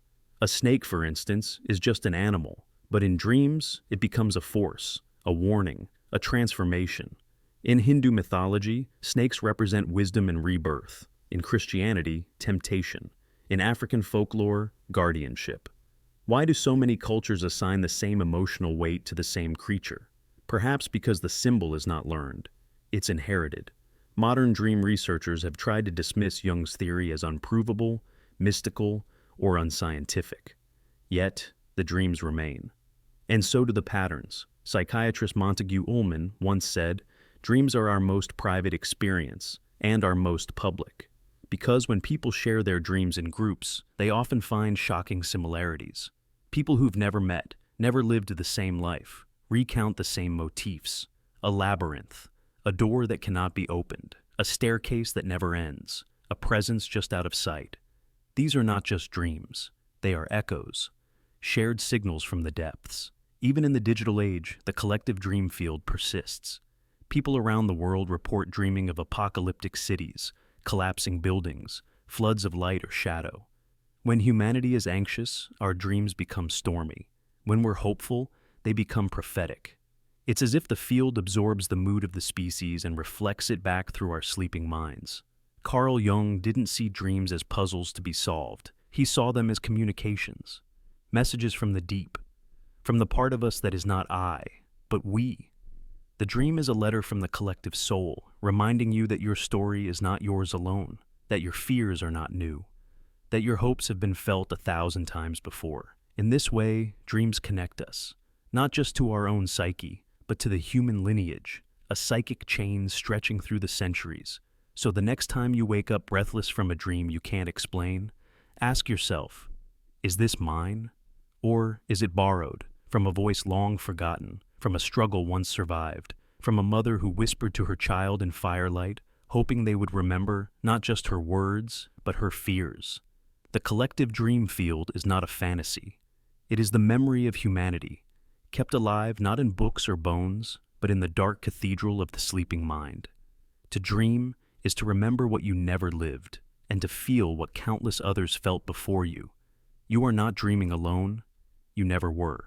The creative overflow effect. Picture this. It's the middle of the night. The world is silent. Your body lies still, disconnected from the chaos of the day. But inside your mind, something extraordinary is happening. Neurons are firing, memories are shuffling, emotions are blending, and suddenly, without warning, a vision appears. A symbol, a song, a solution. When you wake up, it's still there. You scribble it down, you test it, and the world changes. This is the creative overflow effect, a real, scientifically observed phenomenon where the brain, during dreaming, unlocks ideas that consciousness alone could never access. We often believe that creativity is born from discipline, effort, and long hours of focused thinking. And while that's partly true, history has proven something else. Some of the greatest breakthroughs in science, art, and invention didn't come while working. They came during sleep, during the deep, untamed realm of dreams. Let's begin with one of the most iconic examples, the structure of benzene. In the 19th century, German chemist August Kekulé had been trying to understand the molecular structure of benzene, a compound that didn't fit traditional bonding patterns. One night, after years of wrestling with the problem, he had a dream. In it, he saw a snake biting its own tail, a symbolic image known as the Ouroboros. When he awoke, the solution was clear. Benzene wasn't a straight chain, but a ring. That dream image, the self-devouring serpent, became the key to modern organic chemistry. Kekulé didn't rationally calculate it. He dreamed it. His unconscious mind, freed from the constraints of logic, restructured the problem into a metaphor, and the metaphor cracked the case. But it's not just science.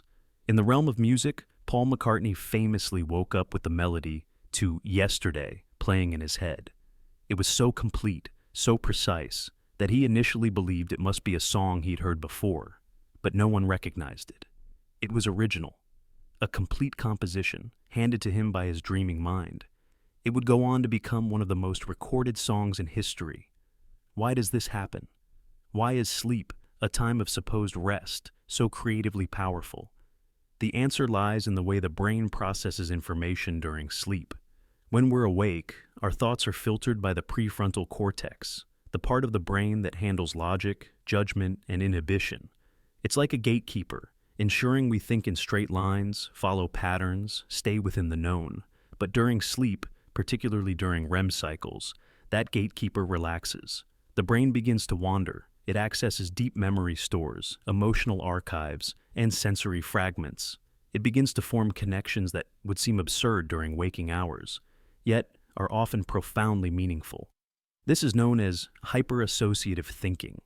Your brain becomes a wild composer, mixing memories with metaphors, fears with colors, past traumas with abstract ideas. And in that mess, ideas are born, not through deliberate planning, but through unexpected connection. This is why many people report dreaming of new inventions, plot lines, songs, or solutions to technical problems. Their minds, no longer confined to logic, are free to explore. Consider Mary Shelley. The story of Frankenstein began in a dream. As she lay in bed one night during a stormy vacation with Percy Shelley and Lord Byron, she envisioned a young scientist giving life to a stitched-together creature. It was so vivid, so intense, that she immediately began writing. The result was one of the first and most enduring works of science fiction. Or Dmitri Mendeleev, who was struggling to organize the elements in a logical pattern. He tried charts, notes, diagrams. Nothing fit. But then, he dreamed of a table where elements fell into place based on atomic weight and chemical properties. When he awoke, he sketched what he saw. That became the periodic table of elements, a structure so elegant and predictive that it's still used today. This is the creative overflow effect in action, a flood of insight rising from the subconscious, washing over the barriers of conscious thought. And it's not magic. It's evolution. The brain evolved not just to survive, but to simulate, to solve, to synthesize. Dreaming is a continuation of cognition in another form, a form where logic is softened and creativity blooms. Even Salvador Dali harnessed this effect deliberately. He practiced what he called slumber with a key, sitting in a chair with a key in his hand, hovering above a plate. As he drifted into sleep, his grip would loosen, the key would fall, and the noise would wake him. He would then capture whatever imagery had begun to form in the seconds before full sleep. He believed these hypnagogic moments were a gateway to pure creative inspiration, free from rational interference. And Thomas Edison did something similar. He would take naps holding steel ball bearings over metal pans, waking as they dropped. Like Dali, he was tapping into the threshold between sleep and wakefulness, a place where the mind can conjure genius from chaos. But perhaps what's most fascinating is that this effect isn't limited to the gifted or the eccentric. Everyone experiences it. Have you ever had a dream so vivid, so emotionally charged, that you woke up with a poem forming in your mind? Or a solution to a problem that had stumped you the day before? Or an idea for a painting, an invention, a life decision? That wasn't coincidence. That was your mind, off the clock, doing what it does best, synthesizing. Modern neuroscience confirms this. MRI scans of sleeping subjects show intense activity in the visual cortex, limbic system, and association areas of the brain, regions tied to emotion, imagery, and abstract thinking. Meanwhile, the logic centers dim. This neurological shift primes the brain for innovation. You are literally wired to dream creatively. The implications are profound. It means that the next scientific breakthrough, the next cultural masterpiece, the next revolutionary idea may already exist in the mind of someone asleep right now, untethered from doubt, unfiltered by judgment, waiting for the dream to end so it can be written down. And if that's true, then sleep isn't just rest. It's rehearsal, it's incubation, it's the theater of possibility. So the next time you lie down, don't see it as an end to productivity. See it as a continuation, a quiet room where your inner director begins to stage a scene, where fragments of your day collide with decades of memory, where strange characters whisper lines you didn't write but somehow understand. The creative overflow effect reminds us that even in darkness, the mind is still reaching, still building, still dreaming. Keep a journal beside your bed. Pay attention to the flashes. Trust the strange images, because your next great idea might not come at your desk. It might come in silence, between breaths, in a dream. And when it does, don't ignore it. It might be the start of something that changes everything. The looping dream cycle. You find yourself in the same hallway again. The same peeling wallpaper. The same flickering light above a door that never opens. You walk forward, your footsteps echoing, your heart heavier with every step. You know what's coming. You've been here before. Maybe last week. Maybe every week for years. It's a dream. But it's not just a dream. It's the dream. The one that loops. Welcome to the looping dream cycle, a haunting phenomenon where your subconscious refuses to let go of a particular narrative. These are not just strange coincidences or overactive imaginations. These are signs. signals that something deep within your psyche is trying to break through the noise of your daily life. Something unresolved, something buried, something repeating, just like the dream. The looping dream cycle is not rare. Millions of people report having the same or eerily similar dreams over the course of months, years, or even decades. And what's most terrifying is not the content, it's the familiarity, the strange comfort in the repetition. The way the dream doesn't fade like others, it stays, it waits, and it comes back when you least expect it. Why does this happen? Why does the mind choose to rerun certain dreams like a broken record? The answer lies not in superstition or fantasy, but in the core of human psychology. Our brains are not just memory banks, they are pattern recognition machines. And when something in our waking lives keeps repeating, whether a thought, a behavior, a trauma, or a belief, the mind echoes it in sleep, over and over and over. Let's break it down. Imagine someone dreams of being stuck in traffic, unable to move night after night. It seems trivial, but upon closer reflection, this person feels suffocated in real life, trapped in a job they hate, a relationship that drains them, a life that feels stagnant. The traffic jam in the dream isn't about cars, it's about emotional paralysis. The mind uses this imagery not to mock, but to illuminate. And when the person fails to change their waking reality, the dream loops again. The cycle continues until the pattern is broken. The looping dream acts as a mirror. It reflects back at you what you haven't dealt with, what you haven't confronted. It might come in the form of being lost in a school you haven't attended in years, or searching endlessly for something you can't quite name. Maybe you keep waking up seconds before a fall, or running endlessly through the same woods, chased by a faceless entity. These scenarios differ in detail, but they are bound by the same root: unprocessed psychological patterns. Some of these loops are tied to trauma. When the mind experiences something too painful to integrate, it sometimes gets caught in a loop, replaying the moment or a symbolic representation of it. A child who felt abandoned might dream for years of searching for their mother in a crowd. An adult who feels like a failure may dream repeatedly of missing an exam or failing to show up for an important event. The dream becomes a stage for the subconscious to act out what the waking self suppresses.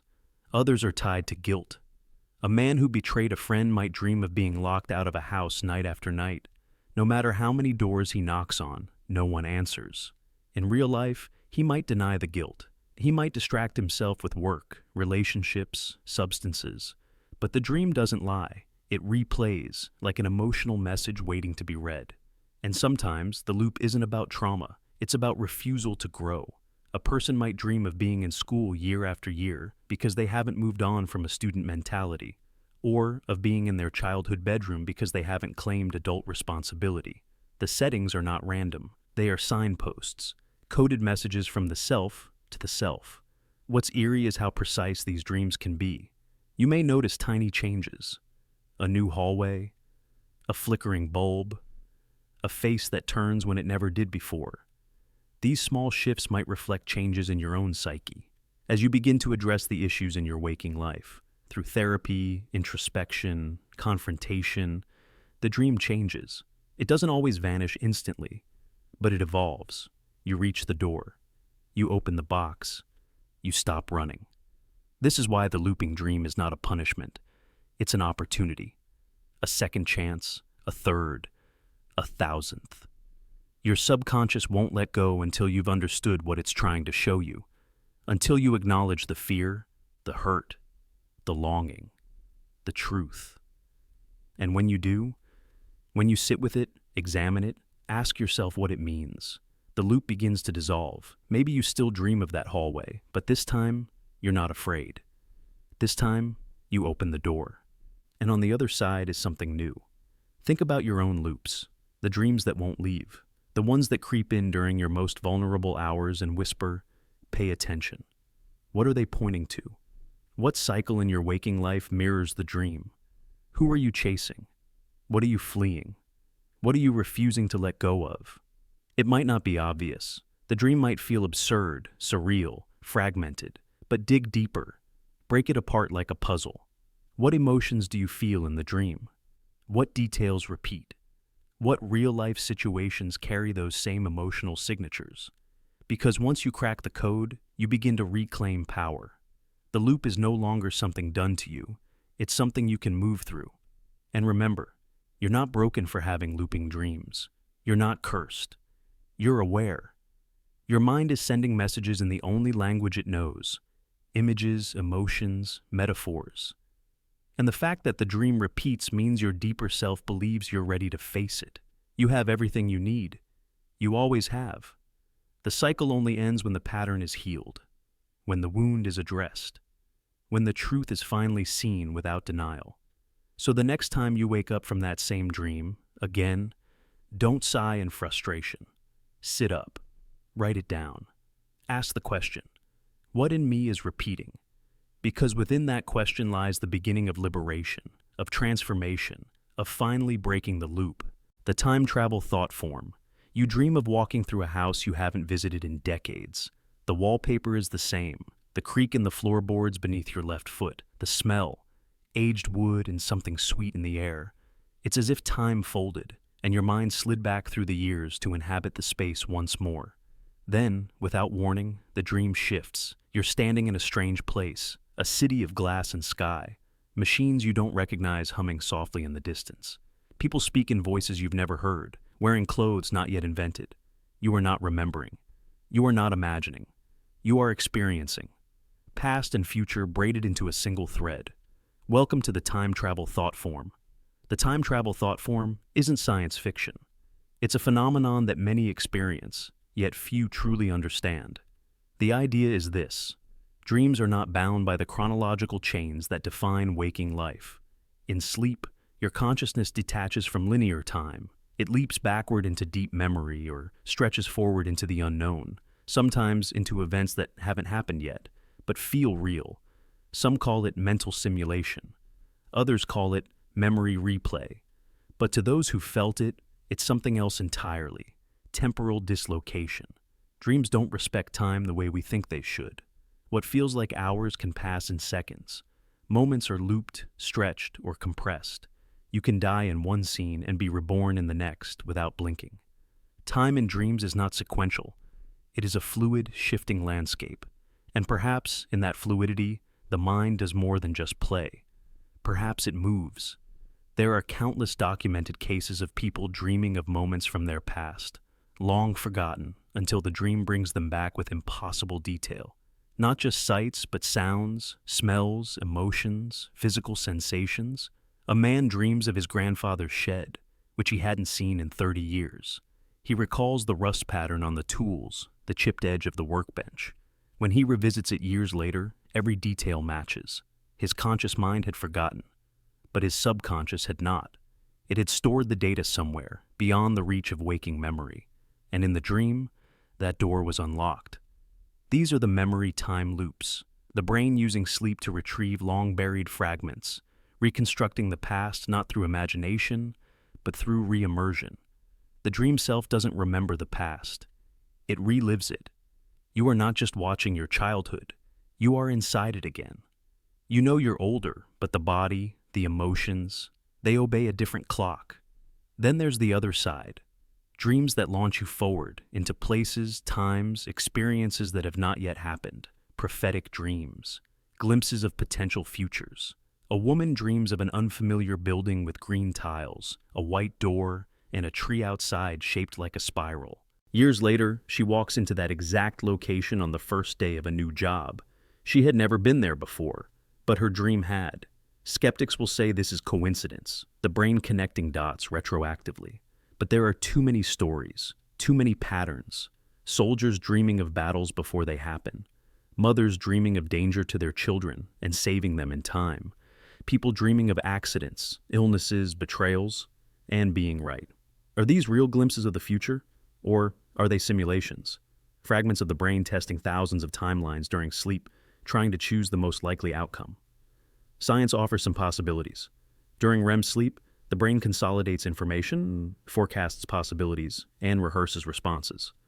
The same neural networks used for memory are also used for imagination. That overlap means the brain can take real data and project it forward, like a mental weather forecast. But what if it's more than forecasting? What if the brain doesn't just simulate time, it touches it. Quantum physics tells us that time is not a constant. In the realm of particles, time can be stretched, looped, even reversed. Entangled particles communicate instantaneously, defying causality. Some researchers speculate that consciousness may operate in a similarly non-linear way. That deep in our dreams, when consciousness is untethered from the body, we drift through time like a ship on a cosmic ocean, not just through imagination, but through access. Some believe dreams are moments when the boundaries between temporal dimensions soften.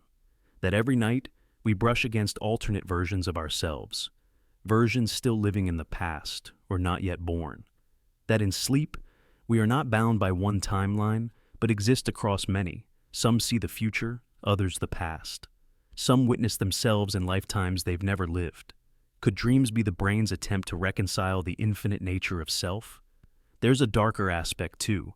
People have reported looping dreams, repeating the same event over and over, each time with slight variations. In one case, a man relives his final moments in a dream again and again, falling from a building, watching the same bird fly past, hearing the same scream. Each night, the details shift. He wakes disturbed, uncertain if it's a warning, a memory, or something far stranger, a future he's being forced to prepare for. Time slips and dreams are unsettling. You wake up unsure if a thing happened yesterday or 10 years ago. You feel nostalgia for events that haven't happened. You grieve people you haven't met. You feel déjà vu when you walk into places you've never been because your dreams got there first. Is time, then, just a limitation of waking perception? Is the dream state our natural mode, one where the self isn't chained to chronology? And if that's true, what does it mean for our sense of identity? The time travel thought form suggests that our consciousness may be more than just a moment-to-moment awareness. It may be a traveler, a wanderer, a witness to the totality of time, not just bound to a timeline, but entangled with it. In dreams, that traveler escapes. In sleep, the walls fall away. You are no longer confined by the ticking clock or the weight of the present. You drift. And sometimes, you arrive. So the next time you find yourself in a childhood home, or standing in a world of metal and stars, or reliving a moment that is yet to come, pause. Ask yourself, is this memory? Is this prophecy? Or is this something far older, far deeper? A journey your waking mind could never take, but your dreaming self knows well.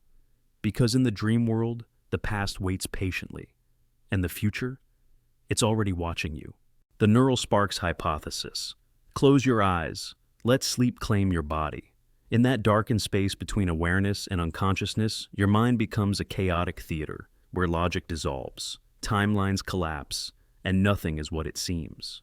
You may find yourself walking through a house made of memories, speaking to someone long dead, or flying without wings across a sky that changes color with your thoughts. And then you wake, confused, haunted, intrigued. But what if none of it meant anything? At least, not at first. This is the core of the neural sparks hypothesis, a theory that strips away the romantic and symbolic layers of dreaming and dives deep into the raw, biological mechanics of your mind. It proposes that dreams don't start as messages or meanings. They begin as noise, random, spontaneous firings of neurons, like sparks leaping from frayed wires. Your brain, never truly silent, lights up in chaotic, unpredictable ways while you sleep, and those sparks, flashes of light in the dark, ignite fragments of memory, sensation, fear, desire, and nonsense.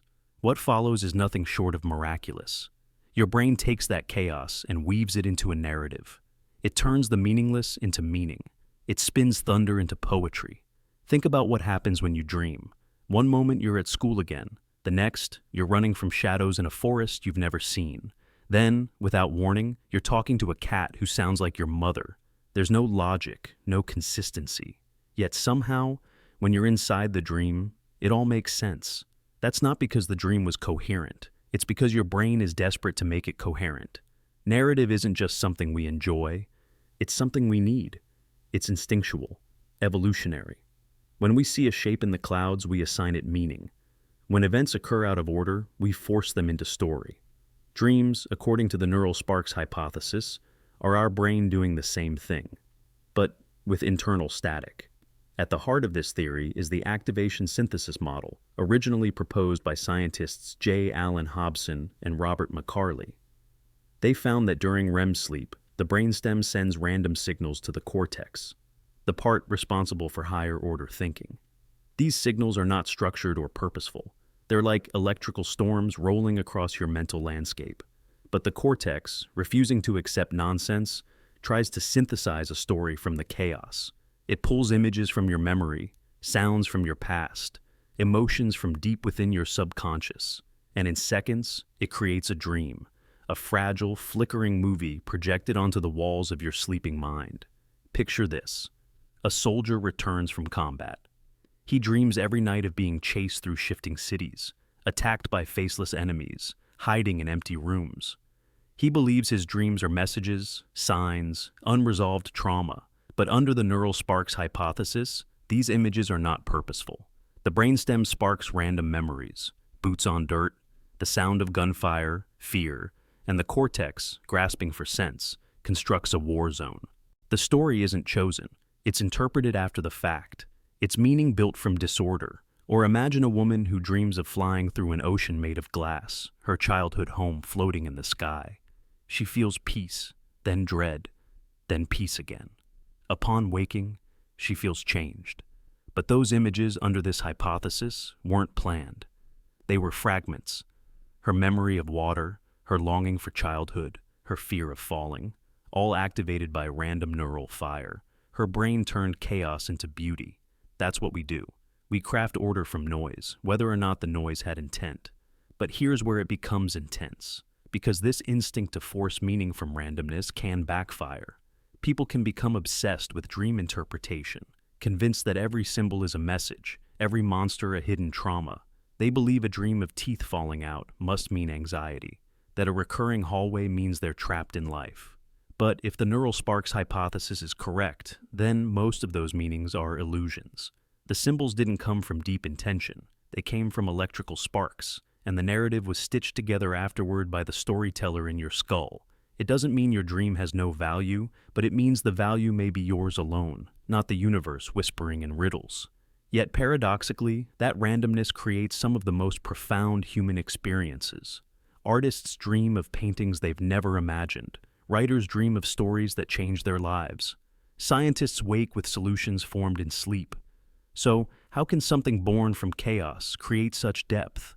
The answer lies in the creative power of interpretation. Your brain, left unrestrained by logic or structure, accesses thoughts in ways waking life never permits. The random neuron firings dig up long-buried feelings. They connect distant memories. They unlock new pathways. And though the spark was chaotic, the weaving of it, the act of building story around it, is deeply meaningful. The dream is a co-creation, randomness from the depths, narrative from the self. And sometimes, that narrative reveals more about you than a structured message ever could. What you choose to see in the chaos matters. If the dream is a mirror made of shattered glass, then your reflection is built from what your brain wants to believe about the randomness. Fear, hope, love, regret. All these become tools in the dreamer's hands, reshaping senseless fire into a silent cathedral of meaning. So, when you next wake up from a dream filled with bizarre symbols, strange places, and impossible moments, know this: your brain was flooded with sparks. No guide, no plan, just random pulses firing in the night. But what you did with them, that's the real story. That's the miracle. You took the noise and made it sing. The reality testing function. In the quiet hours of sleep, when the conscious mind dissolves and the world reshapes itself into dreams, something strange can happen. You may suddenly realize you're dreaming. The scene around you, however surreal, doesn't collapse. Instead, you become aware within it. This is not ordinary dreaming. This is lucid dreaming. And according to the reality testing function hypothesis, this phenomenon may serve a purpose far more profound than simple escape or fantasy. Lucid dreams, some scientists and theorists believe, are exercises designed by the brain to train us in one of the most vital cognitive abilities we possess, distinguishing what is real from what is not. Reality testing is the process of examining your surroundings, your thoughts, and your experiences, asking yourself, is this real? In waking life, this skill keeps you grounded. It allows you to separate hallucination from perception, fantasy from fact. But the boundaries between real and unreal aren't always clear. Under extreme stress, trauma, or mental illness, the brain can create alternate realities, convincing, immersive, and emotionally charged. What happens then, when the mind can no longer trust itself? Lucid dreams may be nature's answer, a rehearsal, a built-in simulation, where we learn to question, analyze, and resist deception. Lucid dreamers often report a moment of clarity, a detail that doesn't fit, a clock with changing numbers, a hand with too many fingers, a strange light. That crack in the illusion becomes the trigger. They question, they test, and in doing so, they become self-aware inside the dream. It's not unlike reality testing in waking life, used in therapy for individuals with schizophrenia or dissociative conditions. Patients are taught to stop and assess their environment, look for inconsistencies, ground themselves in logic. Lucid dreaming may be the brain's way of running this software autonomously through deep simulation while we sleep. The implications are staggering. If dreams are not just for processing memory or emotion, but for training metacognition, the ability to reflect on one's own thinking, then lucid dreams become mental gyms.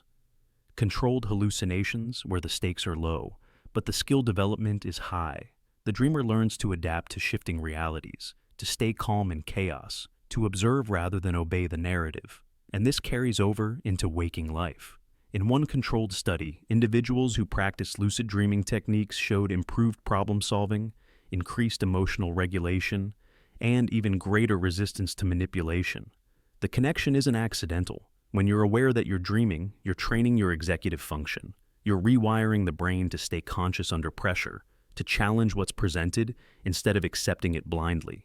In a world increasingly shaped by artificial realities, social media illusions, digital personas, deepfakes, misinformation, this cognitive skill is more important than ever.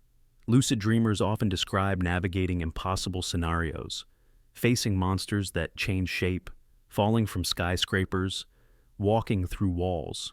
But what's most important is not what they see, it's how they respond. Unlike regular dreams, which feel like watching a movie, lucid dreams are interactive. You choose how to act. You learn to resist fear, to pause, to observe, to change outcomes. These are not just dream feats. These are survival skills in psychological terms: mental flexibility, emotional control, critical reflection. Imagine someone who struggles with panic attacks. In a lucid dream, they encounter a terrifying situation. But instead of being overwhelmed, they realize they're dreaming. They breathe. They confront the fear instead of running. When they wake, that neural pathway, the one that once screamed danger, has now been rerouted through calm, conscious response. The training becomes real. The brain doesn't care whether the stimulus came from waking life or a dream. It logs the experience either way. But there's a darker implication too. What happens when people lose the ability to test reality? In psychosis, for instance, individuals believe hallucinations are real. Their reality testing function has broken down. Jung once said, "A dream that is not understood remains a mere occurrence. Understood, it becomes a living experience." Lucid dreaming might be the key to understanding, training the brain to catch itself before it falls. In Tibetan Buddhism, lucid dreaming is a spiritual practice known as dream yoga. Practitioners use the dream state to confront ego, illusion, death. They believe that mastering awareness in dreams prepares the soul for transition after death, a metaphysical reality test. Modern psychology may not frame it the same way, but the idea is strikingly parallel, that awareness inside unreality grants power outside it. Even children may experience primitive forms of this. A child realizing mid-dream that the monster under the bed isn't real may wake up braver, more secure, a small flicker of metacognition igniting resilience. It's not just a dream, it's a lesson embedded in neural circuits. Of course, not all dreams are lucid, but even regular dreams may include fragments of reality testing, that flicker of confusion, that near lucidity, the brain dipping its toe into awareness, checking the borders of its own illusion. And for some, those moments grow. They become habits, skills, weapons against manipulation, whether from outside or within.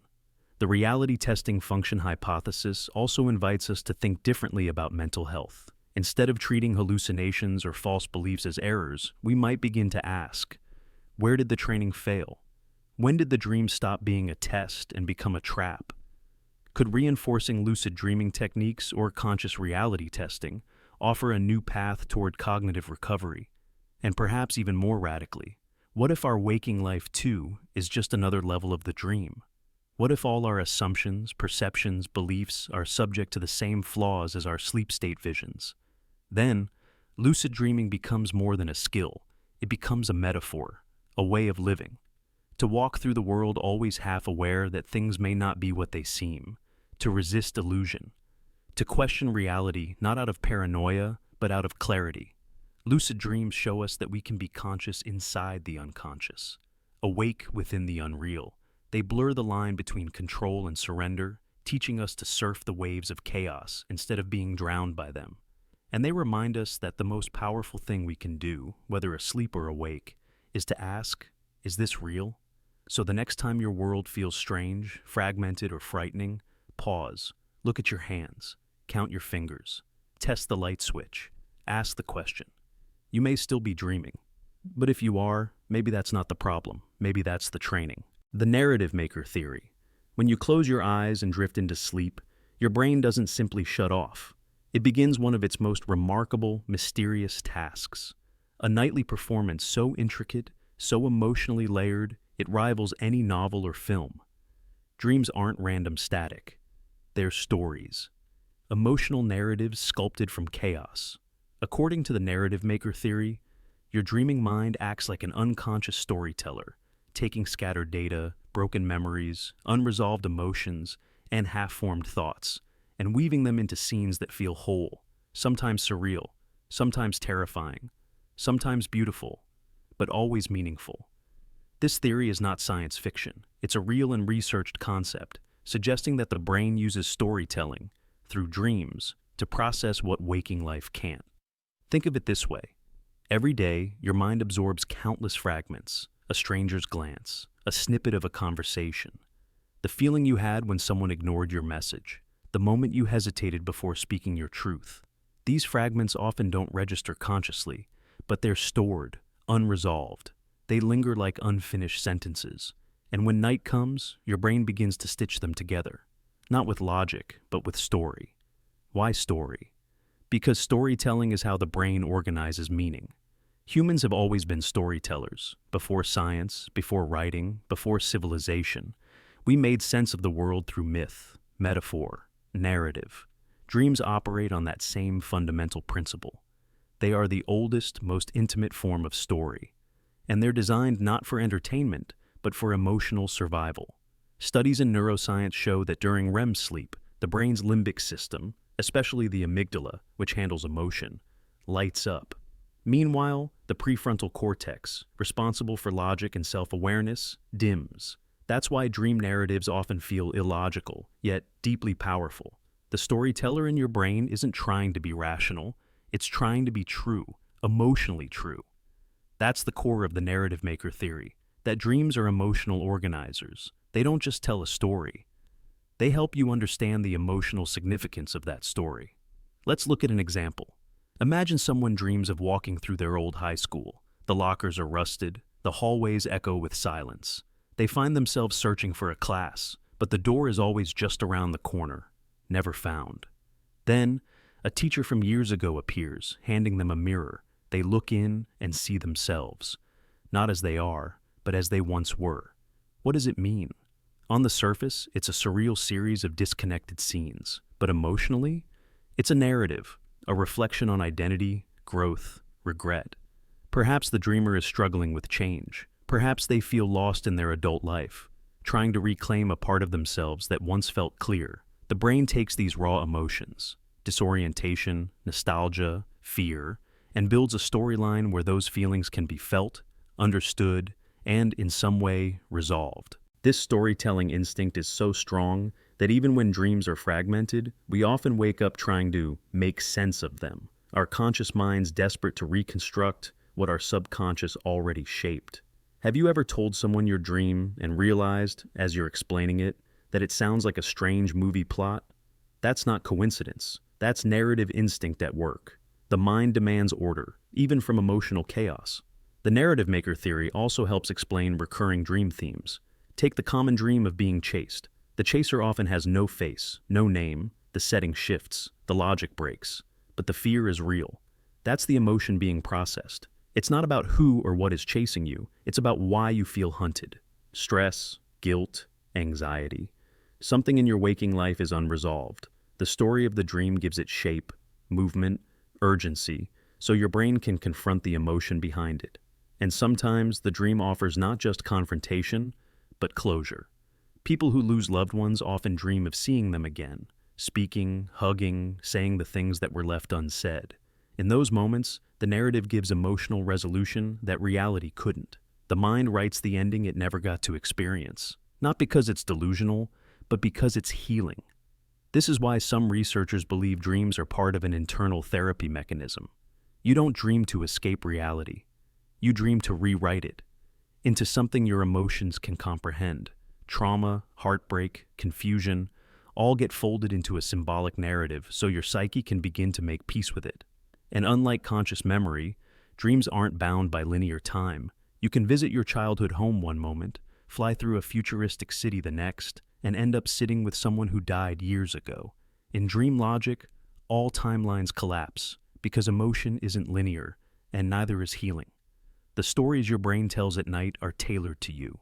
They don't need to make sense to anyone else.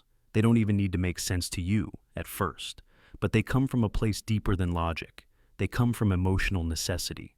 Carl Jung once said, "Who looks outside dreams, who looks inside awakens." But in dreams you do both. You look inside through the dream, watching your inner world act out scenes you never scripted, yet somehow recognize.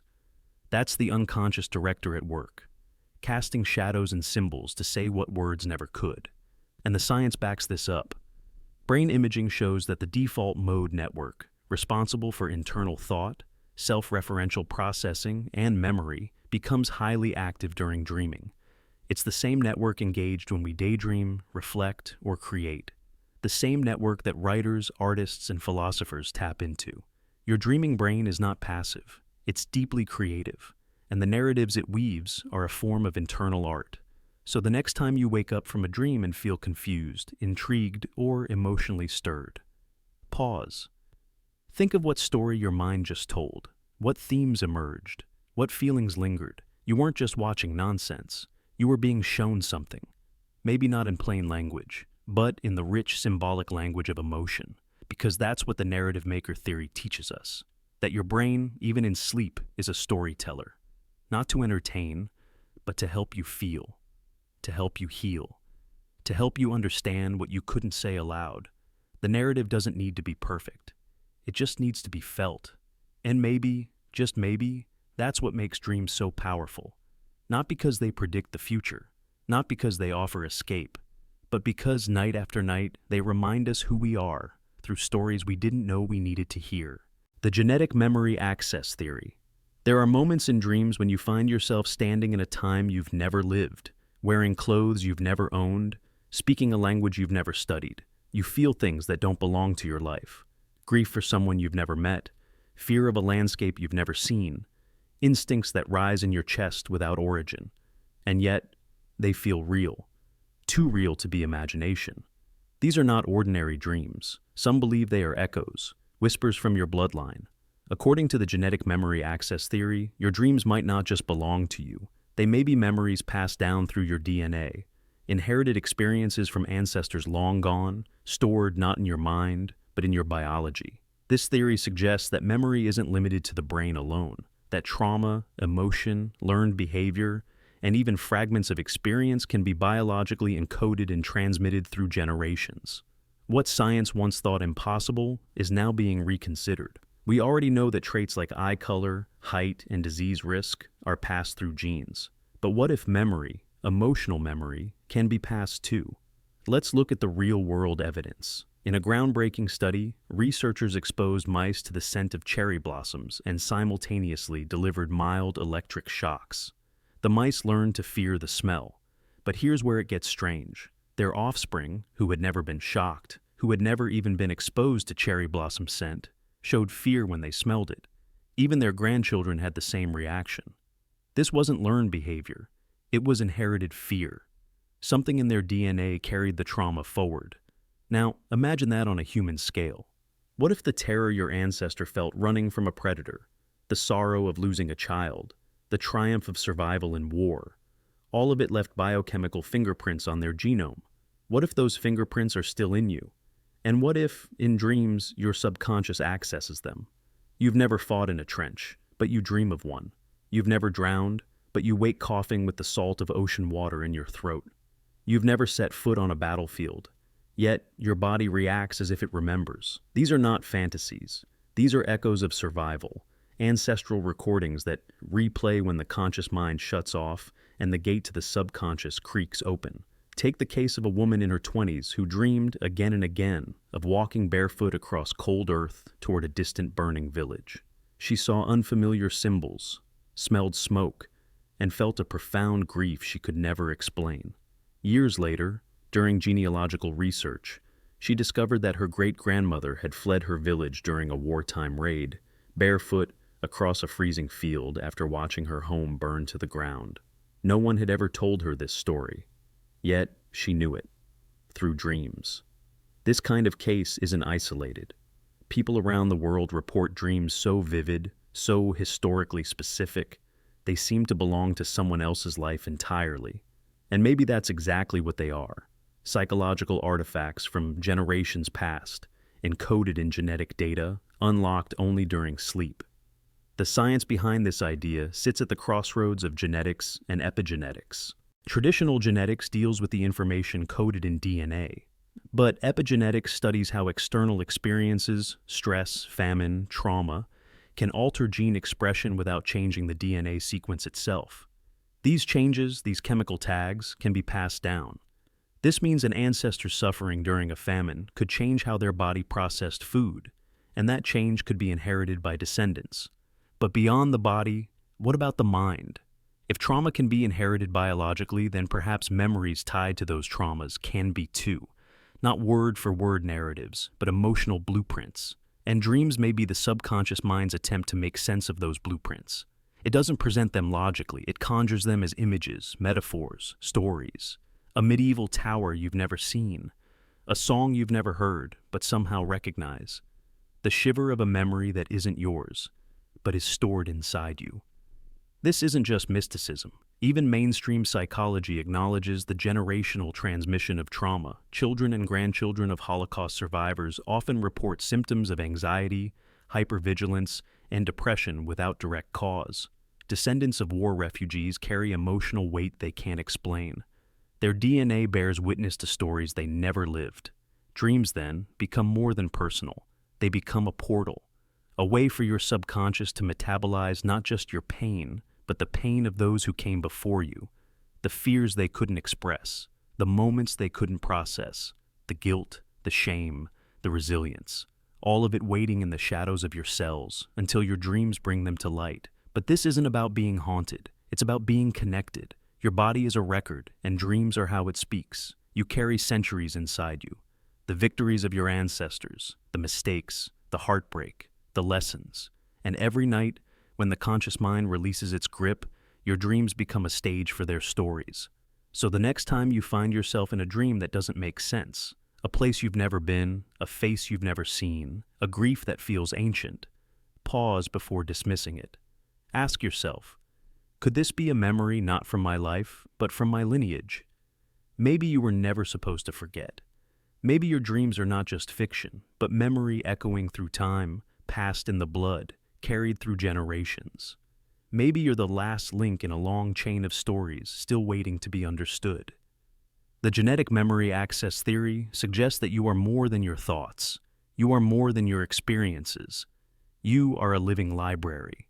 And every night, as your mind drifts into dream, the vault opens, not just to fantasy, but to history, to inheritance, to the silent wisdom of those who came before you, etched in bone, in blood, in DNA. Dreams aren't just dreams. They may be the voices of your ancestors, still speaking. still remembering. Through you. The cellular communication model, you fall asleep expecting the usual, fragments of memory, emotional echoes, surreal images that fade with the morning light. But tonight is different. In the dream, you're not you, not in the way you're used to. You're microscopic, suspended in warm darkness, surrounded by shifting light and vibration. Shapes swirl past you, pulsing, gliding, morphing. They're not just images, they're messages, symbols, warnings, conversations, and somehow, deep inside, you understand. You're witnessing something beyond the boundaries of consciousness, something happening at the cellular level. This is the core of the cellular communication model, a controversial, fringe theory that suggests dreams are not simply psychological, they're biological. According to this model, dreams may allow your body's trillions of cells to communicate in a symbolic, almost mythological language, one your conscious mind interprets as story, metaphor, or surreal experience. But beneath the abstraction lies a deeply coordinated biological function, your body trying to heal itself, coordinate defenses, or forecast internal dysfunction. Think about it. Your body is not a singular unit. It's a complex ecosystem, with each cell a sentient participant in a vast network. Cells communicate using chemical signals, electrical impulses, and molecular messengers. Hormones, neurotransmitters, cytokines, they all carry information. But what if this exchange isn't just mechanical? What if the body has a second language, one that emerges only when the conscious mind is dormant? Let's go deeper. Imagine a person on the brink of illness. There are no symptoms yet, no measurable imbalance. But inside, something has shifted. Immune cells begin to scan more aggressively. Stress hormones elevate slightly. Mitochondrial function dips. These are whispers of potential dysfunction. Early warnings. But the brain, busy with daily tasks, doesn't register them. So, when sleep arrives, the body speaks. The immune system, the nervous system, the endocrine system, they convene in the theater of the dream. But here's the twist. They don't speak in molecules. They speak in metaphor. The dream self, unable to decode molecular patterns directly, translates the data into symbols. You dream of a house flooding slowly, a rising tide you cannot stop. When you wake, the image lingers. A week later, you fall ill. And looking back, the message is clear. Inflammation, fluid, danger on the rise. These aren't just poetic ideas. Multiple anecdotal accounts suggest that people often dream of strange, symbolic disasters just before getting sick. Some dream of machinery breaking down, or animals attacking them, or cities crumbling. These aren't coincidences. The cellular communication model proposes they are signals, your cells waving red flags in the only language they can. Dreams. It's not all warnings. Sometimes dreams reveal healing. There are stories of people with chronic illness dreaming of golden light flooding their bodies, of snakes, symbols of medicine, wrapping around their limbs and dissolving into smoke. Some report dream encounters with luminous beings who perform strange rituals on their dream bodies. The next day, they wake up in less pain. These stories may sound mystical, but they share a pattern. Symbolic intervention followed by physiological change. To the skeptics, this is nonsense. Dreams are random firings of the brain, they say, nothing more than a chaotic soup of memory and emotion. But that explanation fails to account for precision. Why do some dream symbols repeat across cultures and individuals? Why do dreams sometimes accurately point to undetected health issues before doctors do? There's emerging science that hints at something more. Research shows that REM sleep, the stage most associated with vivid dreams, is also when immune function surges and memory consolidation peaks. During this time, inflammatory markers change, wound healing accelerates, and hormonal balance shifts. This isn't passive rest. It's active regulation, and dreams may not be a byproduct of this process. They may be part of it. Some neurobiologists now consider the possibility that the unconscious mind is wired to monitor internal states with far more detail than we realize. It can detect subtle shifts in blood pressure, nutrient levels, and cellular stress. But because this information isn't processed logically, it gets funneled through the symbolic architecture of dreams. One radical theory even suggests that consciousness itself is a mediator, not just between you and the world, but between your cells and your sense of self. That the you who dreams is not merely observing random mental noise, but interpreting cellular conversations into mythic language. You dream of battles, your immune cells fighting pathogens. You dream of broken bridges, synapses struggling to fire. You dream of blindness, optic nerves under stress. And it goes even deeper. Some researchers have found that people with degenerative conditions, like Parkinson's or Alzheimer's, report symbolic dream disruptions years before clinical symptoms. Their dreams become jumbled, frightening, full of repetition or decay. It's as if the cellular systems involved in memory and motor control are sending up flares, but they're speaking in riddles through dream. Artists, mystics, and shamans have long believed that dreams hold healing power. Ancient traditions taught that illness was not just physical, it was a miscommunication between the spirit and the body, and dreams were the interpreter. A shaman would enter the dream state to diagnose the imbalance. A monk would meditate upon a vision of disease and see the cure within the dream. We may dismiss these ideas today, but perhaps they were tapping into a truth modern science is only beginning to rediscover. If the cellular communication model is true, then every dream could be a message, not just about your emotions, but about your biology. Every symbol a code, every landscape a map of your body's internal state. But how do we listen? How do we translate? One answer lies in pattern. Pay attention to recurring dream symbols. Do you often dream of being chased, of things breaking, of falling through darkness? Your mind might be translating fear, yes, but your body might also be trying to say something. Stress hormone spikes, nervous system overload, adrenal fatigue. Others report dreams becoming calmer, more radiant as their health improves. Instead of chaos, they walk through fields. Instead of monsters, they meet guides. Perhaps those dreams aren't fantasies. Perhaps they're your cells, breathing easier, finally in balance. The next time you dream, ask yourself, what is my body saying? Not in words, but in symbols, in colors, in motion, in silence. The dream may be strange, it may make no sense to your waking mind, but listen closely. Because somewhere in the flood of images and emotion, your cells may be whispering a truth you've been too distracted to hear. And if that whisper is real, if your dreams are the stage upon which your biology performs, then sleep is not escape, it's dialogue. The emotional mirror effect. Your dreams are not random, they are reflections, twisted, symbolic, and often surreal, but reflections nonetheless. Every emotion you carry throughout the day, whether you voice it or bury it, leaves fingerprints in your mind. And when night falls and your conscious self fades away, those emotions rise like steam, clouding your dreams. This is the emotional mirror effect, the idea that the emotional tone that dominates your waking hours doesn't disappear when you sleep. Instead, it bleeds into your dreamscape, reshaping the architecture of your inner world. Imagine your day like a painting. Every feeling is a brushstroke. Some are bold and obvious, rage, joy, panic. Others are subtle, bitterness, shame, nostalgia. You might suppress them, ignore them, or rationalize them away. But when your head hits the pillow, your brain begins to process the emotional residue. It doesn't do it logically. It doesn't speak in words. It speaks in symbols, metaphors, moods. And so your dreams become emotional mirrors, hauntingly accurate reflections of the feelings you didn't fully understand during the day. Let's say you spent the day anxious. Maybe you didn't even realize how deeply it ran. But that anxiety builds in layers. Unanswered messages, looming deadlines, the subtle fear that something is slipping out of your control. You go to bed hoping for rest, but your dreams have other plans. You find yourself wandering an endless airport, searching for a gate that doesn't exist.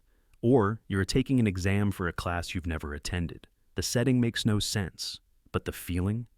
That feeling of being unprepared, lost, overwhelmed, it's exactly what you carried with you all day. Your dream translated your emotional state into a symbolic experience. Now flip that. Imagine a day where you felt loved. Maybe you laughed with someone over coffee. Maybe a small kindness restored a bit of your faith in people. That emotion doesn't vanish when the sun sets. That warmth can translate into dreams of golden light, of flying, of familiar voices in unfamiliar places. You may not remember the details, but you'll remember waking up feeling whole. That's the emotional mirror effect in its most benevolent form, a soft echo of something beautiful. but often it reveals what we try hardest to hide. Someone overwhelmed with guilt may dream of being chased, not by a monster, but by something faceless. Shadows, storms, the feeling of being watched. Someone who feels unheard may dream of screaming in a crowd with no sound escaping their throat. And someone drowning in grief may see themselves endlessly searching, digging, waiting by a door that never opens. The mirror doesn't lie. It just distorts. Because the dream is not a direct replay of the day. It's a reconstruction filtered through emotion. The people you dream of may not be the ones who hurt you, but they will carry the same emotional weight. The places may not be real, but the feeling of being trapped or found or adored, that's very real. Neurologically, this is supported by how the amygdala, the brain's emotional processing center, is highly active during REM sleep. Meanwhile, the dorsolateral prefrontal cortex, responsible for rational thinking, is mostly offline. This imbalance means your brain is swimming in emotion without the usual anchors of logic. That's why dreams feel more emotional than anything you experience during the day. Joy becomes euphoria. Fear becomes terror. Longing becomes cosmic ache. The brain isn't calculating, it's feeling with every circuit. Let's make it more visceral. A woman goes through her day holding back tears. She smiles in meetings, takes care of others, buries her pain beneath productivity. But her dream places her in an abandoned childhood home, with rooms that collapse behind her as she moves forward. She finds her old toys buried in dust, her reflection fractured in a cracked mirror. When she wakes, she feels like she just lived through a funeral. That's the mirror showing her grief, unspoken but omnipresent. Or a man who spends the day pretending confidence, swaggering, joking, hiding his doubt, may dream of performing on a stage with no audience, or speaking a language no one understands. His subconscious isn't fooled by his performance. The mirror reflects his insecurity back at him in a form he can't ignore. And perhaps most terrifyingly, the mirror can twist joy into fear. Someone who falls in love might dream not of romance, but of losing that love, watching it fade, or being abandoned. Because behind joy often hides fear, the fear of loss, of vulnerability. And when those emotions exist beneath the surface, the mirror pulls them forward, whether we're ready or not. But this reflection isn't a punishment. It's a tool. The emotional mirror effect gives us a raw, uncensored view of ourselves. Not the version we show the world, not the version we carefully narrate to ourselves, but the version that feels, the version that trembles in silence. Dreams, then, become emotional diagnostics, tools for introspection. The challenge is interpretation, because the mirror is symbolic, not literal. You can't decode it with a chart or a dream dictionary. You decode it by asking, what did I feel today? What emotion have I ignored? What truth am I afraid to admit? Even recurring dream themes, being late, falling, being naked in public, aren't universal messages. Their emotional mirror is unique to you. Falling might mean loss of control for one person, surrender for another. Being naked might symbolize shame in one dreamer, freedom in another. The emotion beneath the imagery is what matters. That's the real message. So, if your dreams are dark, don't just ask what's in them. Ask what's in you. Ask what emotional hue is tinting your inner world. Because whether it's fear, love, anger, or hope, your dream will hold up the mirror. And if you dare to look into it, you might see what your waking self refuses to acknowledge. In the end, your dreams are not separate from you. They are extensions, echoes. And every night, your brain doesn't just process memories. It paints emotional landscapes, sometimes comforting, sometimes terrifying, always honest. The emotional mirror effect doesn't show you the world. It shows you yourself. Not as you pretend to be, but as you are. The alien contact possibility. What if the most profound alien contact doesn't happen in the sky or in the vastness of space, but within the intimate landscape of our dreams? What if the boundary between dreaming and contact is not a line, but a threshold? The alien contact possibility is not just the stuff of science fiction anymore. It's a phenomenon whispered by thousands of dreamers who claim to have experienced something they cannot explain. Not lucid dreaming, not fantasy, something more, a direct, intelligent presence, non-human, watchful, and unmistakably real. These aren't just abstract dream symbols or fleeting subconscious characters. These entities speak. They observe. They guide. Or sometimes they simply are, a presence so vast, so unearthly, that it leaves the dreamer speechless and shaken long after waking. People from across cultures, belief systems, and scientific backgrounds report eerily similar encounters. Beings of light, tall, shadowed silhouettes, geometric intelligences, telepathic communications. Environments unlike anything known to human experience, yet somehow coherent, structured, deliberate. What's striking is that many of these experiences don't occur during normal REM cycles. They happen in states beyond, during sleep paralysis, hypnagogic transitions, near-death episodes, or what some call deep state dreaming. In these moments, dreamers report a distinct shift, a sense that they are no longer alone in their minds, that the dream space has been entered, not imagined. The details vary, but the emotional impact is nearly universal: awe, fear, transcendence. Some describe being shown visions of Earth from space. Others receive knowledge, scientific, philosophical, even technological, that they could not have invented on their own. A few report being told messages to bring back, warnings, instructions, or fragments of strange languages. The skeptic's response is predictable. These are hallucinations, the brain misfiring, random dream imagery shaped by science fiction and cultural myth. But that explanation begins to falter under the weight of consistency. Why do people with no shared background describe the same entities, the same environments, the same experiences? Why do these dreams often feel more real than waking life? And why do they sometimes leave behind lasting changes in belief, behavior, or emotional state?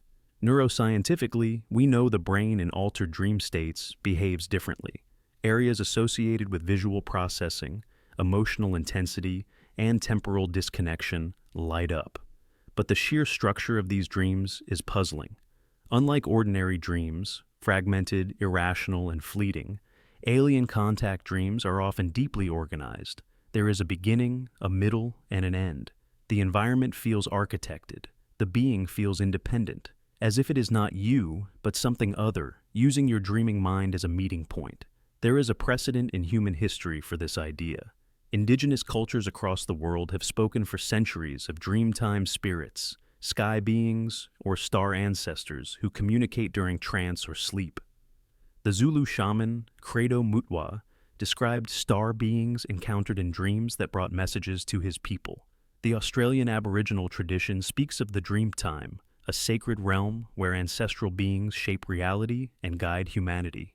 Even in Tibetan dream yoga, advanced practitioners report encounters with luminous beings who offer teachings beyond language. Modern experiencers echo these ancient themes. A woman in California dreams of a room made of fluid glass, where three beings ask her to choose a path. A man in Brazil wakes from sleep weeping after being told by a glowing presence that Earth's timeline is fragile. A physicist in Germany dreams of a spiraling data stream delivered by a shape-shifting intelligence that speaks in equations. These are not ordinary dreams. They challenge our categories. They feel like transmissions. And then there are the physiological effects. Some dreamers awaken with marks on their skin, unexplained rashes, pressure in their skull, ringing in the ears, feelings of magnetic pull in the chest. Are these psychosomatic responses to intense dreams? Or are they the aftershocks of something real, something that touched the body through the mind? Lucid dreamers often train for years to reach states of conscious control, but many alien contact experiences happen spontaneously. This suggests the phenomenon is not will-driven, but invitation-based, something outside, waiting, watching, and perhaps choosing the receptive. The altered dream state may act as a portal, one that bypasses the filters of the waking mind and allows for direct interface between intelligences. The dreaming brain is less defended, more symbolic, more open. It doesn't demand proof. It receives meaning. And in this altered state, contact becomes possible. There's also a fascinating overlap with DMT research. Users of the powerful hallucinogen dimethyltryptamine consistently report contact with alien-like entities, machine elves, light beings, geometric intelligences, who greet them, teach them, or observe them. The DMT state, while chemically induced, mirrors many features of the deep dream encounter: the sense of being somewhere else, the overwhelming emotion, the telepathic dialogue? Could it be that both states are tapping into the same layer of consciousness? A layer where contact becomes visible? Of course, this raises difficult questions. If these beings are real, why the dreams? Why not direct contact in waking life? Some theorists argue that our current reality bandwidth is too narrow, that we're not equipped, neurologically or emotionally, to perceive them directly. The dream state, with its loosened boundaries and symbolic language, offers a safe interface, a halfway zone, a training ground for future revelation, or perhaps a testing ground, where they observe us as much as we observe them. Others suggest a more unsettling possibility, that these contacts are not benevolent, that the beings manipulate, extract, or experiment. Some experiencers report being paralyzed, probed, or mentally invaded. They awaken feeling violated, haunted. The contact in these cases is not enlightening. It's invasive. If true, it means the dream space is not entirely yours, that it can be entered, and not always with consent. Yet, not all experiences are dark. Many dreamers report overwhelming love, cosmic unity, or the sensation of having touched something divine. They awaken with purpose, with clarity, as if they've remembered something long forgotten. The dream contact in this case becomes less an intrusion and more a reunion, a homecoming. In either case, the question remains, what are these intelligences? Advanced extraterrestrials? Interdimensional beings? Archetypes of our own hidden mind? AI from the future? Or something beyond all those concepts? Entities that exist outside time, using dreams as their only means of communication? We may never have a definitive answer, but the pattern cannot be ignored. Something, real or imagined, alien or ancient, is reaching us through our dreams. And perhaps that, in itself, is the most important clue. Because if consciousness is the true frontier, then dreams are the interface, the message board, the mirror, and the doorway. So, tonight as you drift into sleep, stay open. If the air shifts, if the silence grows dense, if a presence watches from behind the veil of the unreal, do not run. Ask questions. Remember details. And most of all, listen. Because what waits in that dream may not be your mind at all. It may be something knocking. Something that has always been knocking. The balance reset hypothesis. Every night when the world fades and your body slips into stillness, your mind begins its most intricate hidden ritual. It dives deep, not into fantasy, but into conflict. Not into escape, but into confrontation. According to the balance reset hypothesis, dreams exist not simply to entertain or to process memories, but to rebalance the self. They are the silent mechanism by which your mind attempts to resolve the eternal tug-of-war between logic and emotion, between what you think you should feel and what you actually do. This hypothesis suggests that dreams are a nightly recalibration, designed to process contradictions you didn't even know were tearing at you. When the conscious mind, ruled by rules, structure, and societal expectations, is finally at rest, the unconscious awakens to sort through what was denied, dismissed, or suppressed. Not with spreadsheets or rational debate, but with symbolic language, vivid imagery, and emotional storytelling. It's in this vulnerable state that the psyche attempts to restore equilibrium, and this process, though unseen, is profoundly real. Let's say someone spends their day pretending they're fine. They smile, laugh, perform, but underneath, they're hurting. Their conscious mind may convince them they're okay. It rationalizes, minimizes, distracts, but the unconscious knows better. That night, they dream of a collapsing house, or of running in slow motion from an unseen force, or of their childhood pet speaking to them, whispering words they can't quite remember upon waking. The dream isn't nonsense. It's a rebalancing act, a reflection of dissonance, the difference between surface logic and buried emotion. The balance reset hypothesis proposes that these kinds of dreams are not glitches in the mind, but necessary systems of repair.